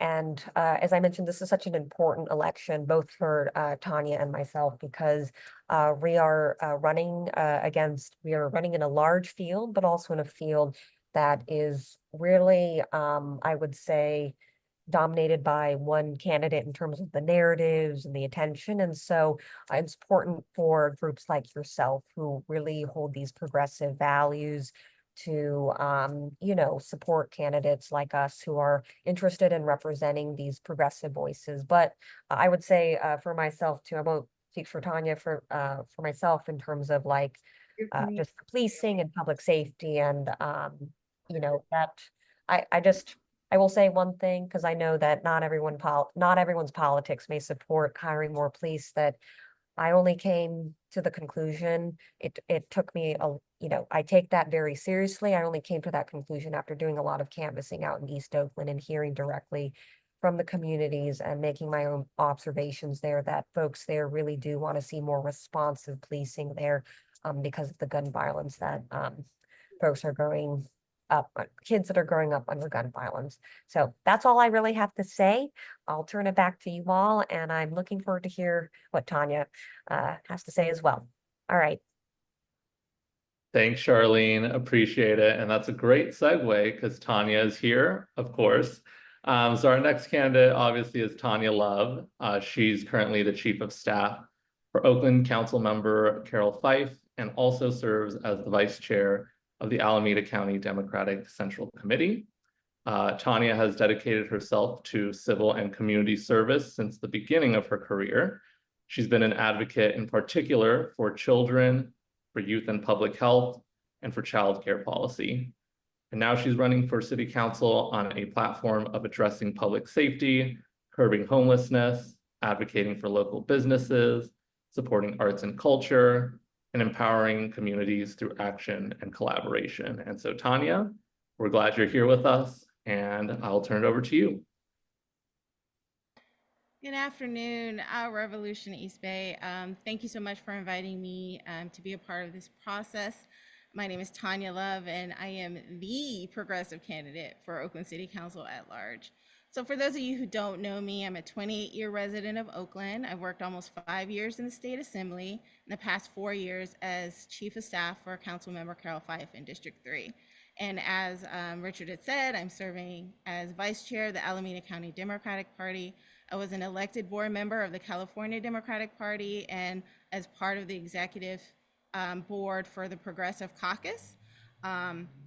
Policies that I have worked on in the past include legislation. I worked for the assembly member that introduced legislation to end California's participation in private prisons, passed bail reform, all before it got shut down by ballot measures. However, I've also been part of the last 2 campaigns to repeal Costa and have already endorsed Proposition 33 this year, along with some of the policies that Councilmember Fife passed during her 4-year term. I'm also proud to have helped with limiting CPI rent increases to 3% and ensuring that owners are fixing their elevators within these buildings within 24 hours or having to relocate their displaced tenants. I've also worked to pass a progressive sales tax in our city with Council President Nikki Bass and Councilmember Carol Fife. And while in the Progressive Caucus leadership, I fought to end CDP's acceptance of contributions from fossil fuel companies and police unions. Unfortunately, we weren't as successful as we wanted to be, but that's a continued conversation. And I was also co-author Alameda County's ceasefire resolution and one of the delegates to help shut down Adam Schiff during the convention in support of ceasefire last year. Like Charlene had mentioned, residents of Oakland are disillusioned and disappointed in the state of our city right now. As a long-term resident of Oakland whose friends and family have had my back in the toughest times of my life, it breaks my heart to hear any of them say that they don't like it here anymore. So I'm running to use the skills that I've learned over the past 15 years to make things better. How do we improve the experience for Oakland residents when it comes to keeping our streets clean, ensuring that community centers and libraries are staying open, helping our small businesses be able to thrive and feel safe in doing so, making sure our festivals remain thriving, and just allowing people to feel safe as they travel, work, and play in our city. If elected, I will focus on helping first and foremost right-size Oakland's budget by participating in our city structural reorganization to ensure that we're able to pay for adequate staffing for core services, to address illegal dumping, to provide deeply affordable housing, and holistic solutions to address public safety. Oakland needs another progressive, along with current Councilmember Fife, if she's reelected, who's not afraid to fight for our working families, for our low-income Black and Brown communities. I'm running a truly grassroots campaign with small donors, taking no corporate, police, or fossil fuel dollars. I would be honored to have your vote in November, and if you're willing to kind of throw your manpower, because I feel that field is the strongest way to win a campaign, and I know that our Revolution East Bay will be able to help me with that, with door knocking. So I really hope that I get your support in helping me get elected. Thank you so much. Thanks, Tonya. Anyone have any questions for Tonya? Rafael. Yeah. So I've got one question. You introduced yourself as the progressive candidate in the race. Do you feel that the other candidates are not progressive or that you're more progressive than they are? I would probably say I'm the most progressive. I think there is a spectrum of progressiveness on the candidates that's running for Oakland City Council at large. I know that Charlene is also pretty progressive, but we differ on things in terms of public safety. Whereas she wholeheartedly believes that hiring more police officers is definitely an important aspect to public safety. For me, I believe it's more on making the officers that we do have more accountable to the city of Oakland, and also ensuring that they are also more fiscally responsible. I also believe in doing a more holistic approach, ensuring that macro and ceasefire are robustly funded and staffed. And I believe that if we actually provide our community with the needs, like housing, make sure that they get enough food to eat, make sure that there's enough recreation programs, that they wouldn't need to turn to crime in order to survive. That is the core fundamental way to ensure that we have safety. As long as we have an inequality, as long as we have disinvestment in our low-income Black and brown communities, as long as it's, you know, a struggle just to maintain, we're going to continue to have public safety issues no matter how many police officers we have. So for me, I think ensuring that we provide those core basic needs, that is what's going to really help solve our public safety. I don't think we actually achieve safety through incarceration. I think we need to look at all the different avenues and making sure that we're investing in our communities first and foremost. But I think all of the candidates have progressive values in some extent. Even myself, I wasn't always the most progressive, and I also didn't always work for the most progressive people. Over time, I've been able to hone in my values, and they tend to lean more towards where our Revolution East Bay is, or, you know, so I've become, and definitely as I experience more life, and definitely see that my leanings are more progressive than I think the other candidates that are in this race. Thanks, Tonya. I see 3 hands. I want to check with Carol if we have time for everyone.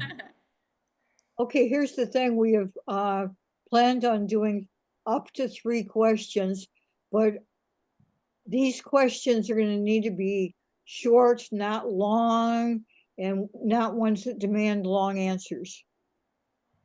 Or I'll cut you off. Okay. Sorry. Okay, cool. With that in mind, I'll turn to Susanna.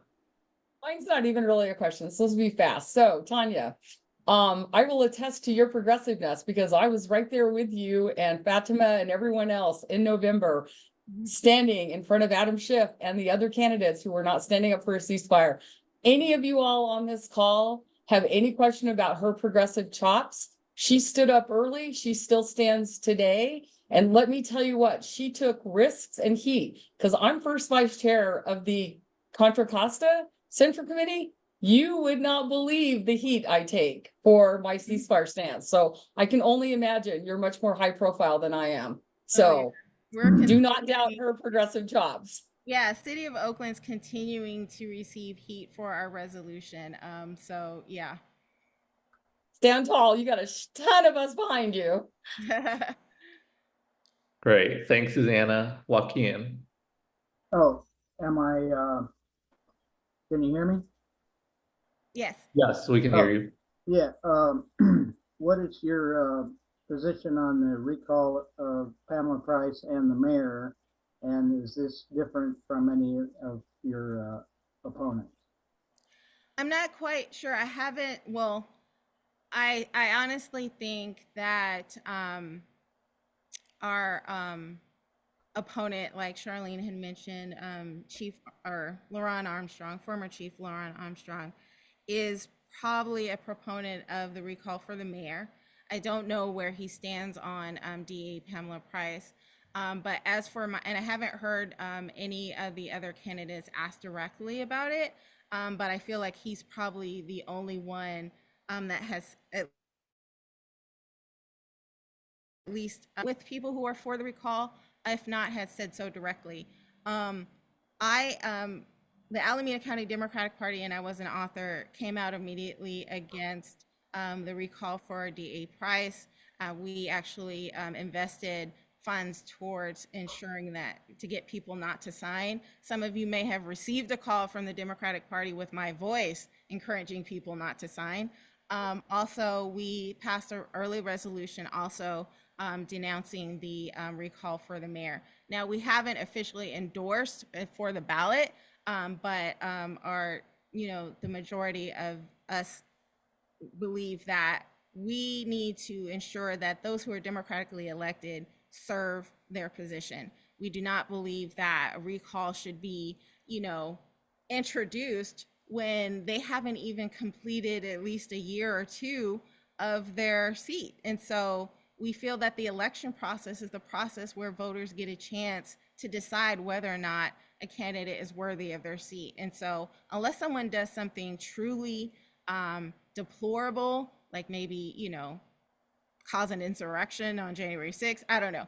We don't feel that they should be recalled. We feel that everyone should serve their term. And I agree.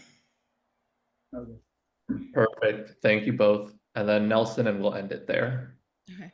Sure. I'll just repeat the previous question. Where do you forecast future revenue streams for the city? Okay. Well, first of all, I think a solution that should be done statewide is to repeal or amend Prop 13.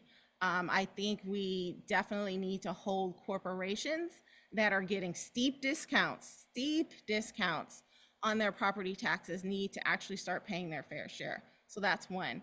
For the city of Oakland specifically, we need to strengthen first our economic and workforce development department so that they can have adequate staffing for revenue generating positions. For example, we do not have a dedicated staff person to actually fill our empty storefronts or to fill the vacancies that we have been seeing with Target and other, large chain corporations. We do not have a staff person that's actually making sure that new companies are coming in and filling those empty storefronts. So that's first that we need to do. Second, I think another promising revenue generation is the new film incentive program for the city of Oakland. City of Oakland does not have anything that entices filmmakers to come to our city, even though we've had 3 or 4 films and we've lost a lot of revenue from that, not having a robust program that welcomes the film industry. So we recently passed with our budget a film incentive program that's going to start next year, and we're going to generate millions of dollars from that program. Also, I agree with Charlene that development can bring in additional revenue. So Councilmember Kaplan and Councilmember Fife are looking at another way to bring in revenue to help rebuild cultural districts, but as well as other districts within the flatlands of Oakland with enhanced infrastructure financing district funding to be able to bring in specific dollars to those areas where large development can happen. We're looking to do that in West Oakland along with the West Oakland BART station development. I foresee Councilmember Kaplan looking at the development at Oakland Coliseum as another way we can bring in EIFD funds. I'm also super excited about East Oakland's 40 by 40 project, where they have raised private dollars, $50 million in private dollars that will be matched by another $50 million from a Promise program in the United States, where there's going to be concentrated development in East Oakland in a 40 block radius. And so that as well will bring in more revenue for building affordable housing, but also bring in revenue with more businesses and ensuring that those dollars stay within East Oakland to help beautify the city. So there are lots of different revenue generation ways, but for me, first and foremost is Oakland needs to really look at restructuring our administrative departments to ensure that we are maximizing our revenue dollars to the fullest. And so I really want to be a part of that implementation once it gets started. So that way we can ensure that Oakland residents are getting the services that they need and deserve. Thank you. Perfect. Thank you. Tonya, do you want to take 60 seconds to wrap up? First of all, and again, I just want to thank you all for inviting me to be a part of this process. I hope you take the time to learn more about me and my platform, and you can come to the decision whether or not I am truly the progressive candidate, and we'll be honored to have your vote in November. But the most important thing I want to leave you with is that there is a groundswell, almost a direct call to action to stop the growing movement of more moderate takeover of the Oakland City Council. These groups that are coming out from the Grow SF movement are trying to change our culture. They're trying to change our electoral process. I think they are really trying to elect a police officer to city council. I think they are definitely declared that they're trying to get rid of ranked choice voting. They are trying to recall our democratically elected leaders. And so, in particular, our most progressive, the first Black district attorney in Alameda County. And I think it's going to be a really difficult race, not only for at-large, but for just the soul of the city. If you've not heard of Empower Oakland, please look them up. This group is now going to be run by a corporate CEO who's already sent out a tweet to his 100,000 followers asking for unlimited donations, $500, $1,000, $5,000. And so what I'm wanting you to understand is that we do not need corporate activists trying to change the culture of progressive values in Oakland. So please continue to educate yourself about this group, and please continue to support our progressive candidates as we try to keep and maintain Oakland's culture and values. So please vote for me for Oakland City Council at large. And if you're looking at a ranked choice strategy, consider Charlene. Like you said, we both have different viewpoints on certain things, but at the core of it, we believe in our progressive city of Oakland. And so consider us as you make your choices. Great. Thanks, Tonya. Thanks to both candidates. Carol, do you want to take over?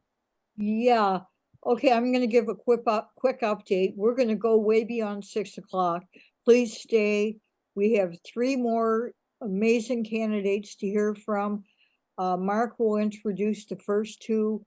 First will be Austin Bruckner, next Jesse Gunn, and then I'll introduce Sasha, I always mess up, Ritzie-Hernandez, and that will do it for the night. So go ahead, Mark.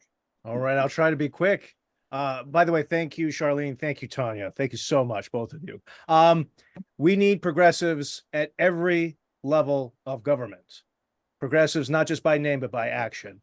And we seem to be entering a new era of austerity policies where we have to make sacrifices, we're told. And when they talk about that, they're talking about education. And that's why we need strong progressives fighting for our schools, fighting for our teachers, fighting for our students. We're going to be talking about a race in Hayward. Hayward really matters.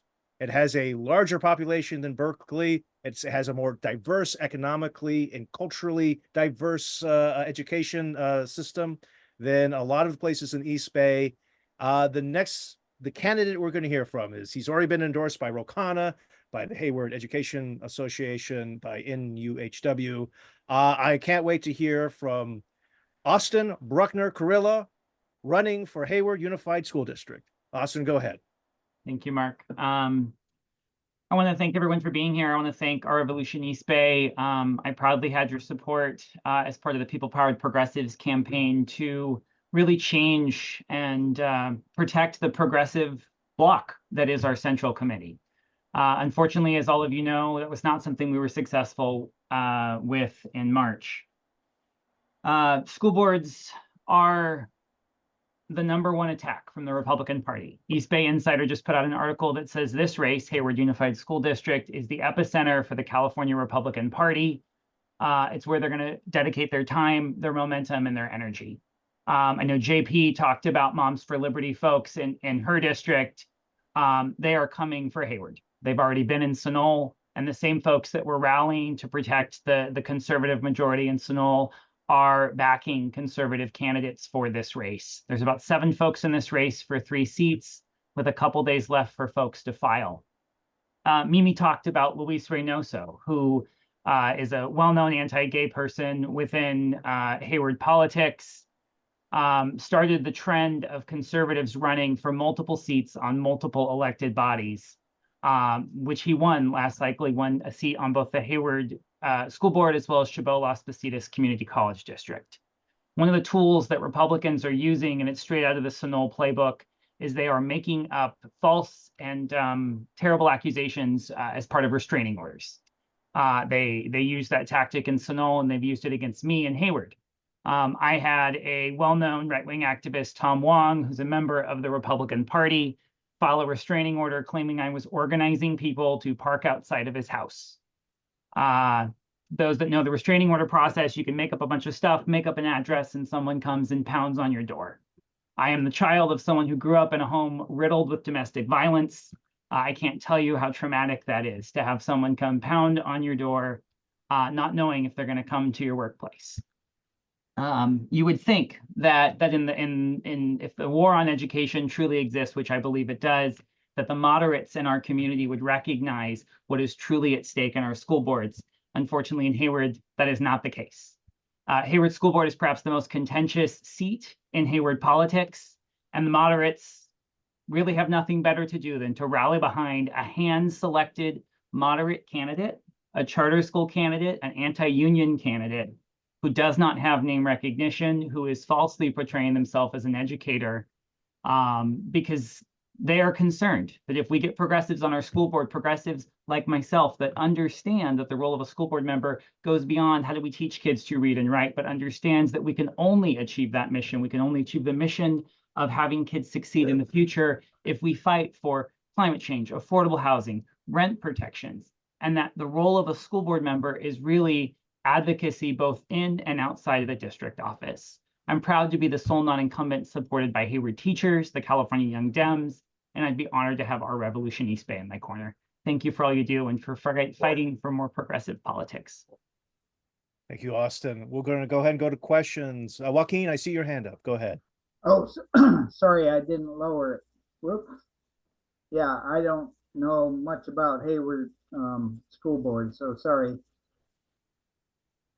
All right. Is there any questions from the audience? From everybody on the Zoom? Any questions? Was that a question to tell you about Hayward School Board? You know what? Use it as a platform, as a starting point. Yeah. So Hayward has a longstanding tradition of having a really moderate base that lives up in the hills, who handpicks who gets to run for school board in our community. I am not the anointed nor appointed from the moderate bloc in our community. In fact, I, as chair of our Community Services Commission, led an effort to, if we're going to use George Floyd's name when we talk about police accountability, that the body that we are convening to achieve police accountability should be accountable, should be transparent, should be public. They didn't like that. Jesse Gunn, who is a teacher in Hayward, serves alongside me on that commission. And we are in the timeout zone in Hayward politics. We have a school board that had some deeply troubling incidents of racism occur on the body, and they have not been able to heal from it. And unfortunately, what you're seeing is there are 2 incumbents who are currently supported by Hayward teachers that will not endorse each other. One of the teacher endorsed candidates is openly supporting a charter school candidate. They are so far away from the mission and mandate of a school board, which is to focus on the needs of students, of families, of our staff. Hayward School Board is the next Chino Valley. And I am deeply afraid that Hayward electeds don't understand, that they don't see the future that public education is on. So thank you. Wow. Those are powerful words. Any other questions from all right. Austin, thank you so much for being with us. And thank you for being...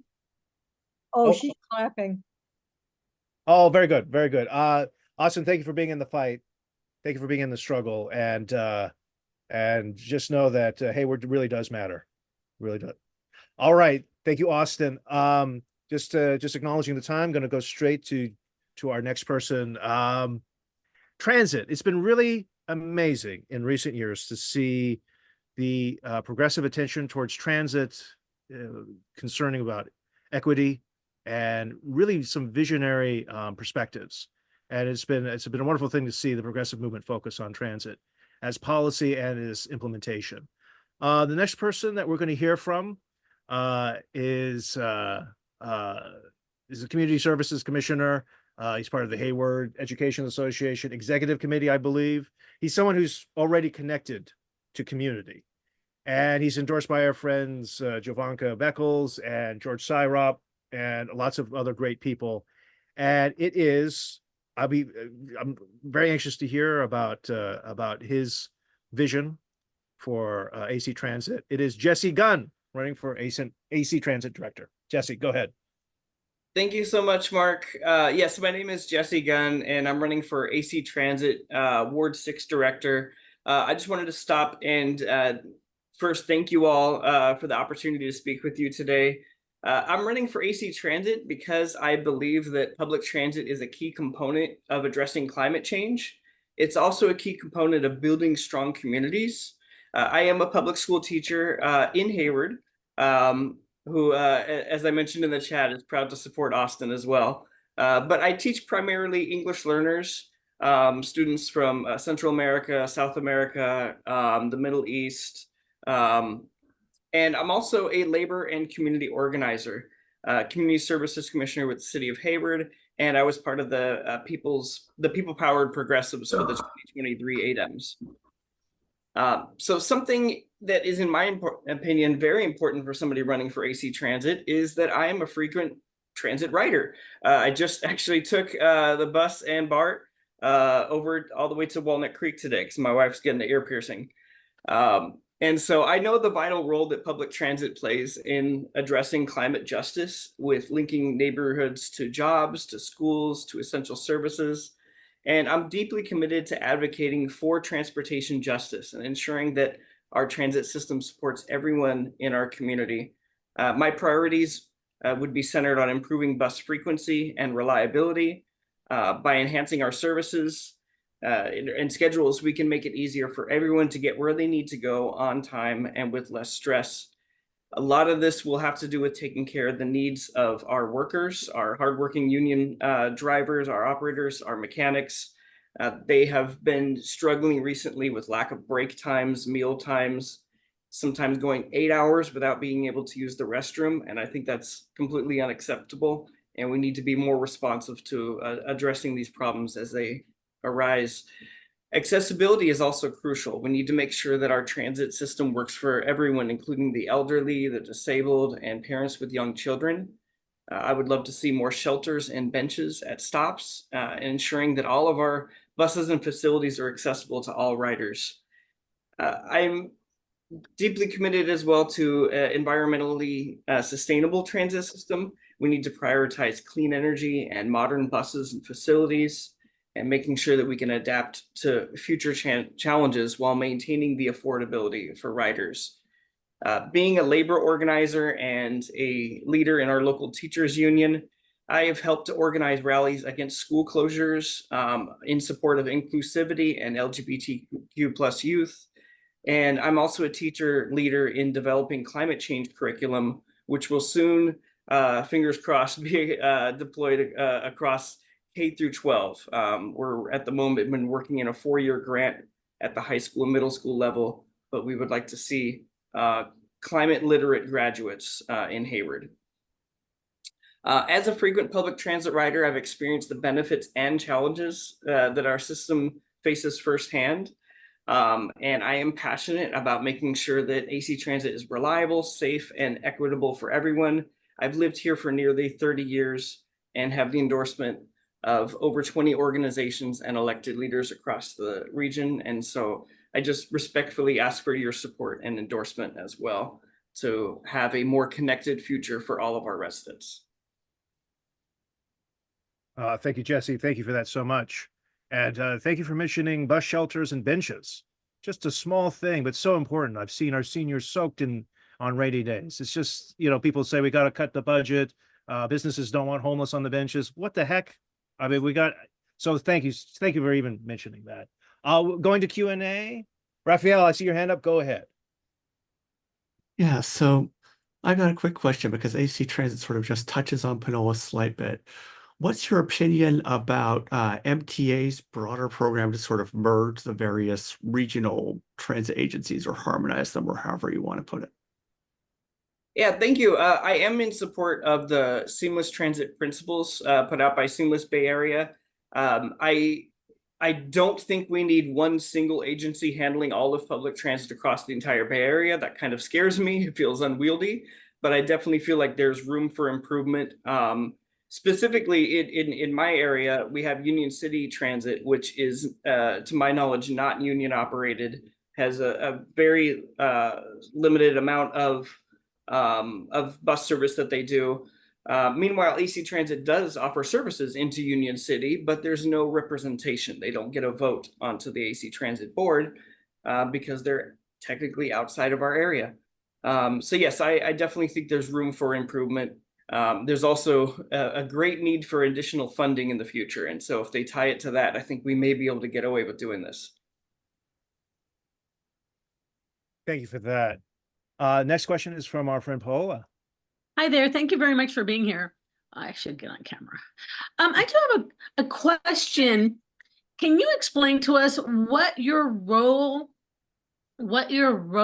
is as a director, what you can do and what you cannot do? Because as a run board commissioner, you think you can go in, because I was a run board commissioner, and you can do all this stuff, and then you realize, oh, you're limited by the law. So can you share what it is you can do? Thank you.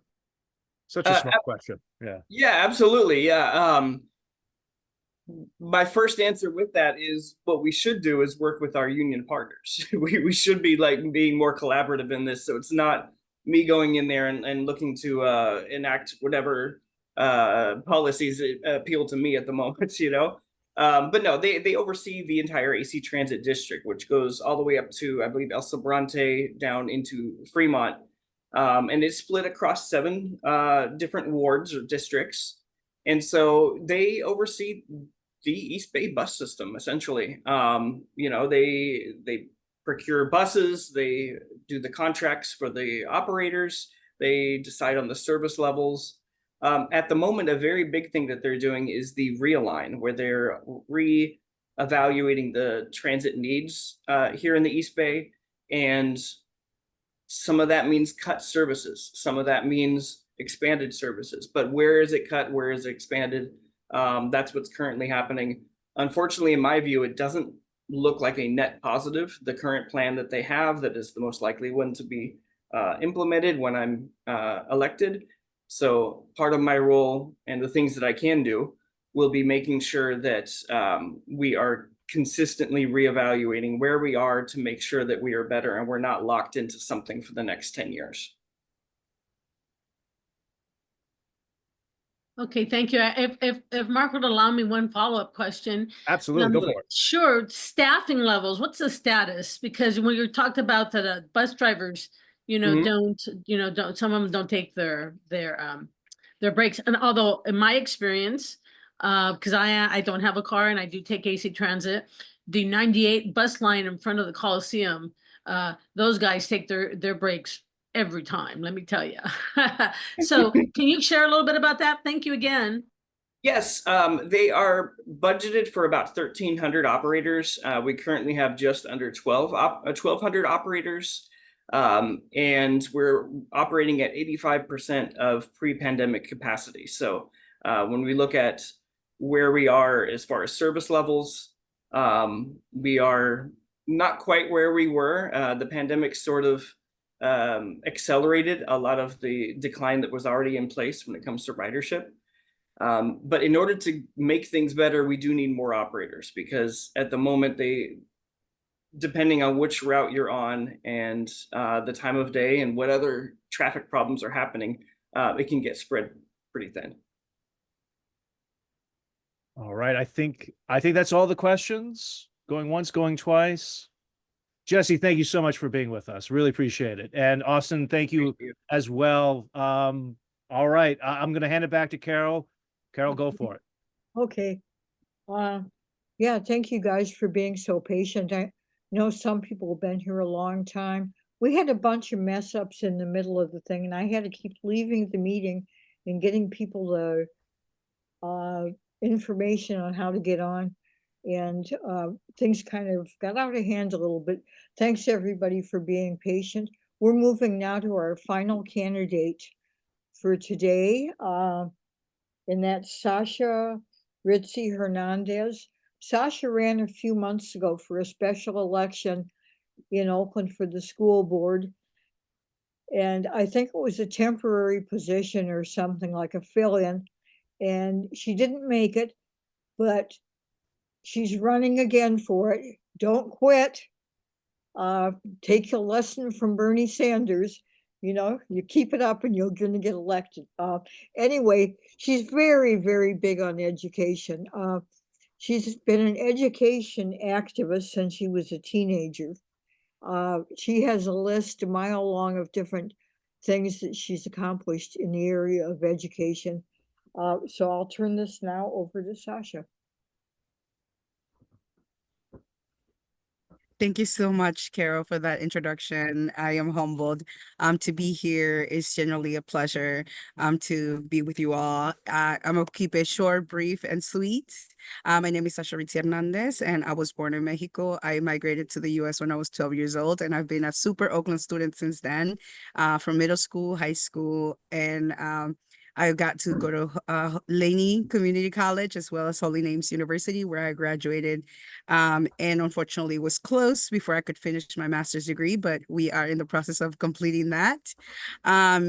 But there's many reasons why I decided to run for Oakland School Board. And a lot of it was my, just like Carl said, my experience working in education for the last 10 years, specifically in family engagement and creating infrastructures for families to be deeply engaged in their schools throughout our district. And in doing that family engagement piece, I've been able to collaborate with organizations to ensure that we pass policies that deeply impact our families, from the George Floyd resolution to the reparations of Black students, Sanitary district, and many other policies that have come from our community, wanting to see the change in Oakland. However, in the implementation part, I feel like our board members have left us really wondering what generally is their position as far as like where they stand with community, because we have not seen all of these policies be able to be implemented to be able to support our students.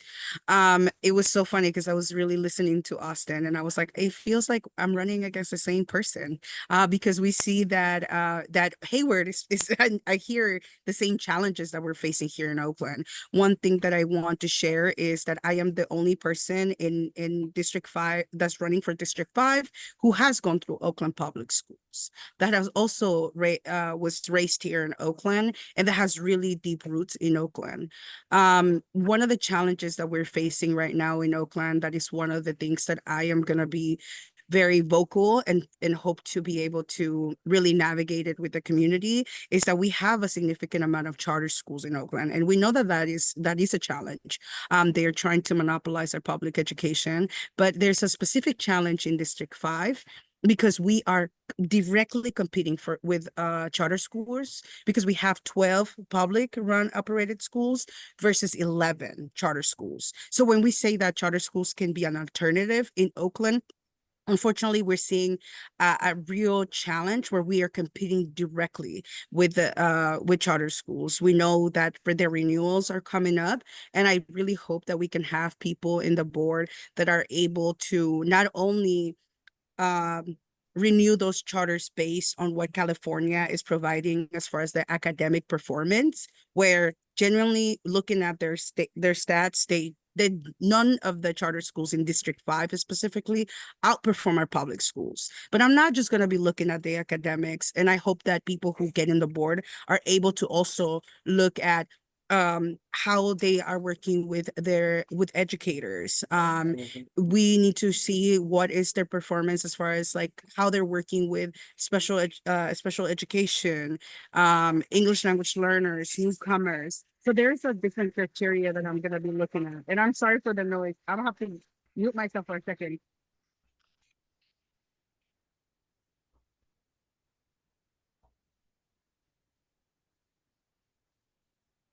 I don't hear any noise. Can you all hear the noise or no? Oh. Okay, there's some sewing happening on the other side because there's some renovations happening. Sorry about that. And so one of the biggest challenges is that we are going to start I'm sure that the district will start the conversation around school closures, but I want to make sure that we are looking at our budget in a way where it really goes into what the priority should be for us. Because right now we're seeing a budget where high positions in central office that are making over $200,000, we have 46, where we have other districts that have similar compositions that have only half of that. So looking at administration, how are we spending our money? Is it really going into the classroom, and how much we're spending in the classroom versus how much we are spending in administration is some of the things that I want to do, because I know that budget is always something that we want to talk about. We always come from a place of deficit, but the reality is that I know from the research that I've conducted, from research that other people have conducted, like Nirali Johnny, who is a professor at San Francisco State University, has made some incredible research around the impact of having our budget not reflect the priorities of our students, and really focus on the classroom and creating a competitive salary for our teachers. Instead, we're making it really competitive for the really high positions. Administration is taking a significant amount of our budget. So I'm really interested in seeing what we can do as a community to change that, to shift that, to make sure that our schools have everything they need to thrive. Thank you very much. And I'm open to any questions you may have. Okay, does anybody want to ask a question?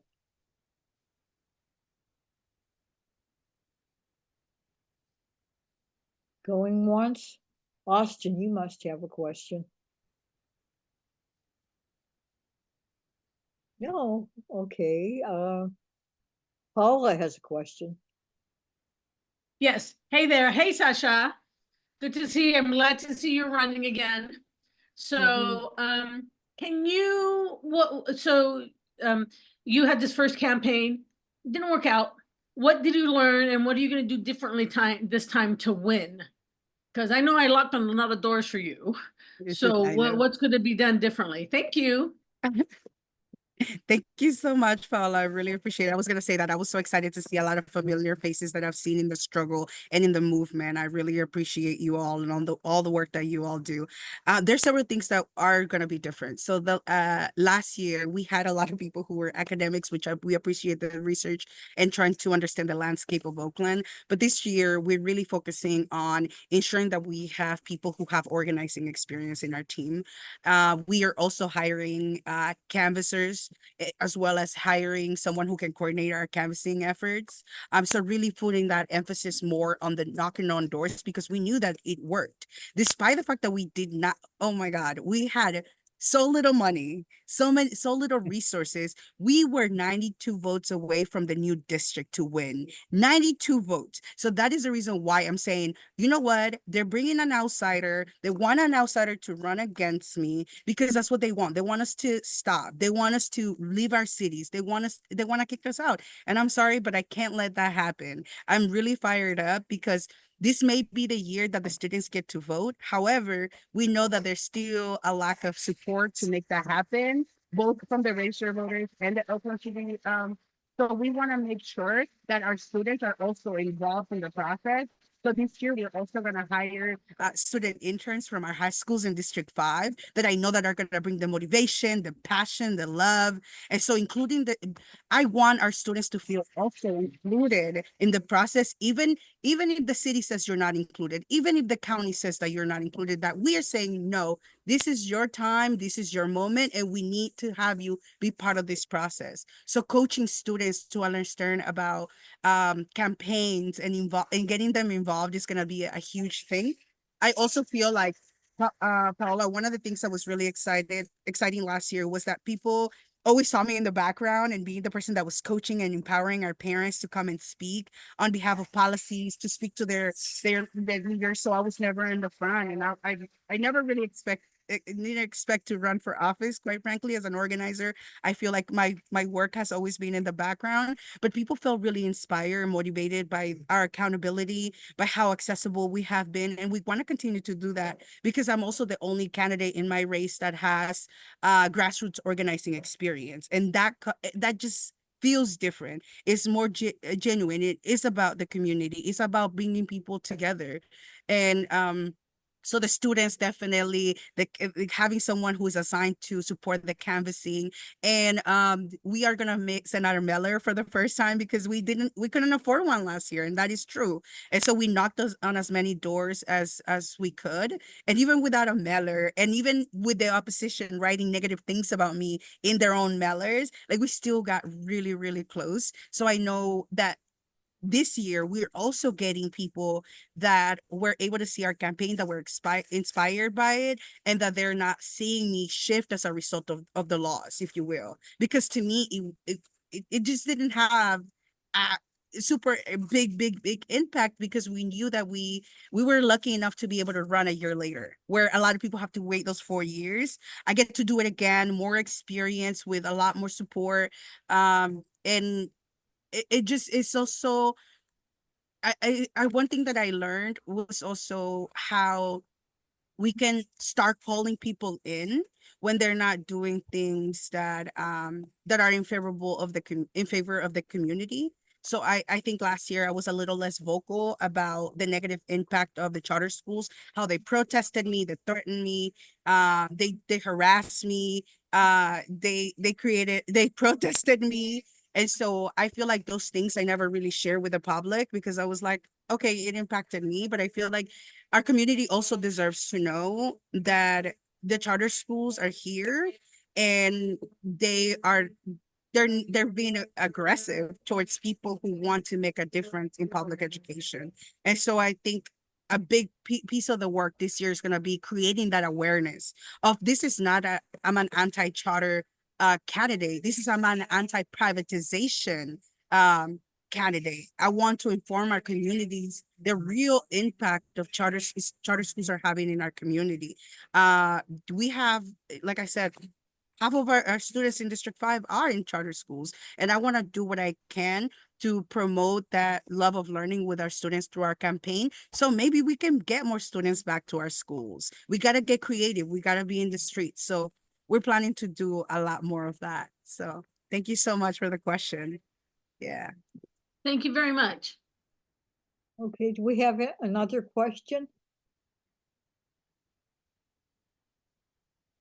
Going once? Okay.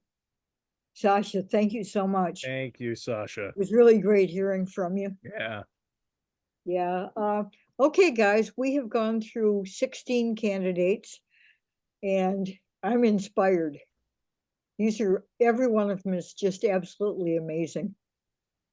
And so what's going to happen next? The meeting's been recorded, and it'll go up on YouTube in a day or two. Some stuff has to happen to it. And then we'll send the link out along with our ballot to paid members. And we'll also include a link to people's candidate statements, and then we'll have a vote, and may you all be winners. And so I think that finishes 99% of our program for today. The last thing we always do, we have people that come that maybe we know them a little bit, or maybe we don't, and maybe they didn't ask a question or anything.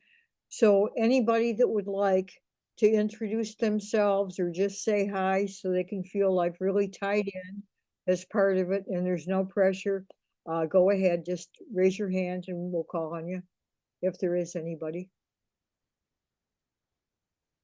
or anybody wants to make an announcement, a maximum of 1 minute.